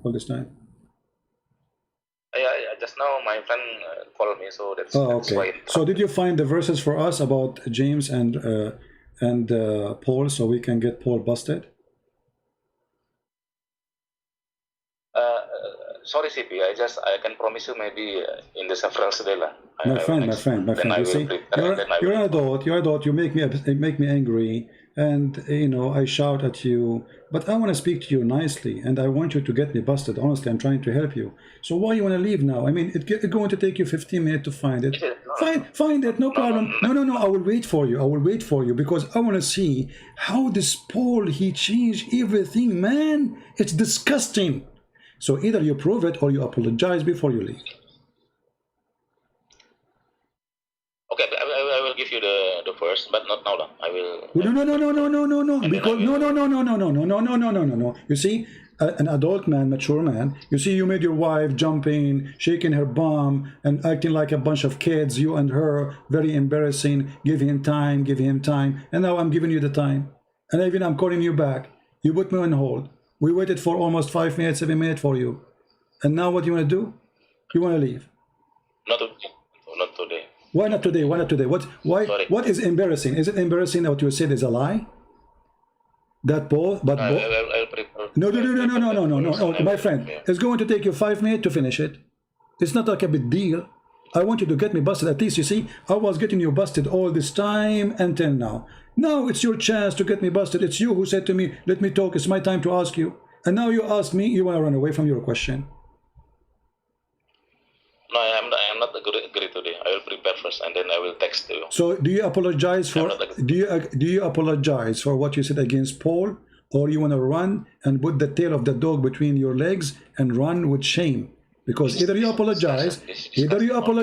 Not regarding judgment. No. You see, you are a man. You're a dog. Only discussion. No, you have to give us. You have to prove what you said. Otherwise, you have to agree you're a liar. Where Paul, he teaches something different from the teaching of Christ. But not today, lah. No, today. You are the one who asked me to ask. You said, give me time. It's my time to ask you. Okay, now we started. I showed you. I said to you. Listen to me. Look what you do. You are just like a kid. I'm not trying to insult you. I said Ibn Kathir, he said, Al-Alusi, he said, all big Muslim scholars, they say that Paul is a messenger of Jesus. You Muslims, you insult Jesus based on what? Paul based on what? Did your prophet say that? No. Did the Sahaba says that? No. Did the Sahih Hadith says that? No. So why you are attacking Paul? So you are a fraud. Shame on you. And now you are mentioning something is absolutely false, because both James and Paul and all the disciples of Jesus agree that faith without work is a dead faith, and faith will save us. It's not our work, but a faith without work is a dead faith. All of them agree on that, and this is why Jesus said, "From their fruits you shall know them." So how he will know us? From our fruit. But what will save us? Our faith. Which means a faithful person, he is a good tree, give good fruit. It's automatic. But it's not the fruit will save you, but it is the faith. But if you have no faith, it means you are a hypocrite like Muhammad. He said to them, don't have sex when the woman, she have her menstruation, and he was doing that with his wives. So this is what the Bible says, my friend. And Paul and James and all the disciples of Jesus agree on that. And the Lord, the Messiah himself, he said that clearly, that when he come with the glory of his angels, he will recognize us not by our names, by our fruits. And why the fruit is there? For we have faith. And what is our faith? Is on him. So the shepherd, he knew his sheep, and the sheep, they knew their shepherd. And how they knew each other? The fruit of Jesus is going to lead us who is Jesus. Otherwise, anyone can come and say, I am Jesus, or I am Muhammad, the coward. But we don't follow that. The fruit, my friend. So you made a statement, you cannot back it up. And now I ask you nicely to apologize for insulting Paul. Or before you go, you have to prove me wrong. This is not regarding apologize or not. This is only discussion, and I will not answer. No problem. Maybe I'm asking you to finish your discussion. You see, you are the one who asked your wife to jump next to you, give him time, and now we are giving you time. You don't want to do it. Why? Just because I asked you for the verses. Embarrassing. Embarrassing, very embarrassing. You are lying. not today. No, okay. You were reading for me 500 words between the Catholic and the Protestant about a verse. Why not today? Both Why you are not so patient? I am very patient. I am very patient. Who is the one who asked his wife, very embarrassing of you as a man to do, to bring your wife to this humiliation to her? So she jumped like a child. Give him time, and both of you jump like a monkey in front of me. And now I'm giving you time, you want to leave. Very embarrassing. Why you want to leave? I want you please to get me busted. Don't leave. You see, what will happen if we stay me and you together for the coming 30 minutes? Nothing. Just do it. Go ahead. I have decided not to answer today, CP. Sorry. No, you decided to run away. You decided that you are falsely speaking against Paul. You have nothing to support what you said. And you went for 15 minutes lying, saying your family called you. But the fact you were serving Gogol. And you came back with nothing. Because you found that both they say the same. So you could not back up what you said, and okay, then do it. Prove me wrong. Okay, you know what? Prove me wrong. Here we go. You got your chance. Prove me wrong. Give me the verses. I have decided not today. Sorry. You decided that you don't have answer. You decided that you want to withdraw because you are a coward. Okay, you want to be a winner? Yeah, yes, you win. No, I don't care if you say I win or not. Everybody is laughing. It's embarrassing.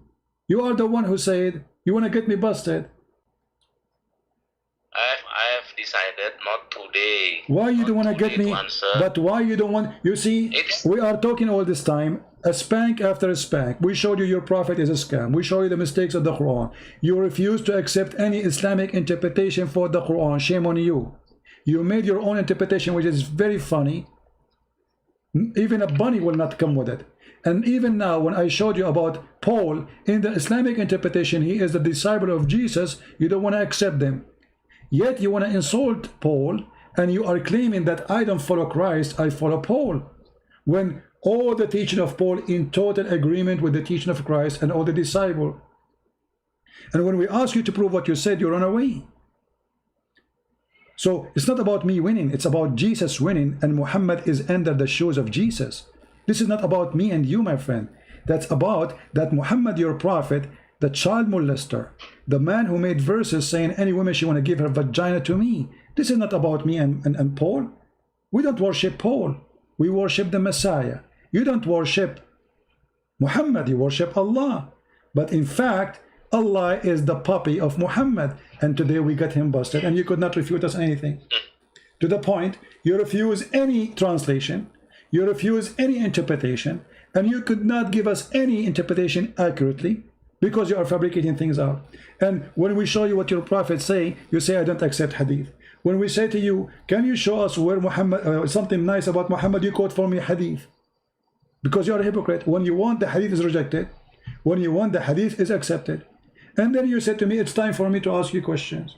Okay, time for you. I will not respond today. Why you will not respond today? I will not respond. Why? What happened? Sorry. Did your wife beat you? I decided Did your wife beat you? I'm not giving you a chance to waste my time again, my friend. I want you to finish it today, please. About this topic. I don't finish today. No. You have to do it now. Did your wife beat you when you went away for 15 minutes? Did she do anything to you? Tell me. I'm like your dad. Say what do you want to say, but I don't want to okay, give explanation. People are listening. Give explanation to the people who you opened the topic. Why you don't want to finish it? Why? What is the explanation? What happened to you suddenly? Yeah, actually, our first topic is only regarding time relativity, and then you. No.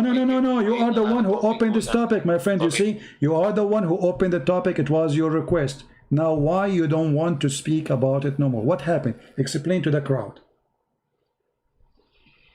I decided next day or maybe. Okay, why you decided? Can you tell us why you decided? What happened? You were excited. Yes, Your wife was jumping next to you. Give him time. Give him time. She was shaking to me. You were shaking too. It was a very nice act from you to jump like a monkey. Okay, we got it, and now time to give you time. Go ahead. You decide to leave. You know why? You cannot even find the verses. Admit. Did you find the verses? Sorry, CP. Did you find the verses? No, before you go, admit. Did you find the verses? Be honest with me. Did you know the verses? Be honest. Do you know the verses? I will not explain more. Next day I will respond. No, be honest. No. Okay, you want to leave. You want to leave, no problem. Do you know the verses? Be honest with me. Do you know the verses you were talking about? Yes, I know the verse, but I don't want to say no. You know the verses, you don't say? But a second ago, 5 minutes ago, you said you do not know them. Okay lah, I have something to do. Sorry for that. So no, why you said 5 minutes ago? Why you said 5 minutes ago you do not know them? Why you are lying? 5 minutes ago, coward, see? He said he don't know them. Later he will find them. Now he says he know them, but he will not say them. I mean, look how powerful he is. And his wife, she start jumping. Give him time. Give him time. Give him time.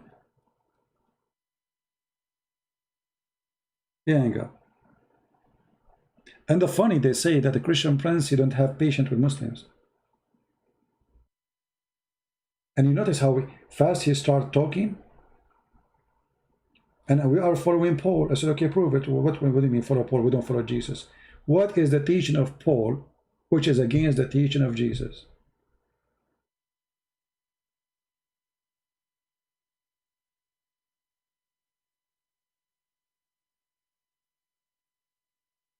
You see, many of you Christians, you say, let him go, let him go. The same as like David Wood yesterday. He let the guy go. You remember yesterday? They have Abdul. They let him go.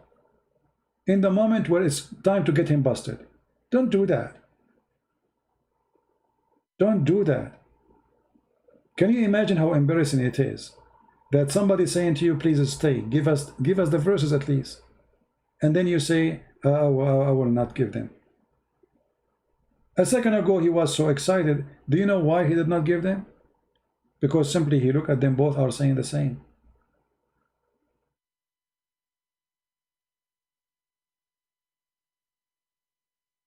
Very embarrassing. And if you do not know them, even that is more horrible.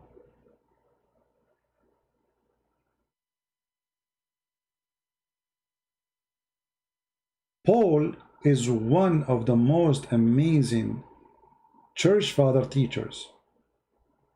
And those who say he was not one of the disciples, that's absolutely false. Because the Bible confirms that the Messiah, our Lord, he appeared to Paul and he blinded him. And then he gave him his eyes again. So yes, he met the Messiah.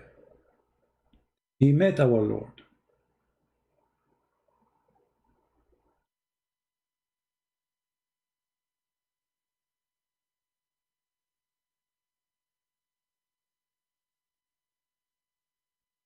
The only bad thing when you speak to Muslims, you have to shout a lot, and it's kind of headache. But I'm used to it.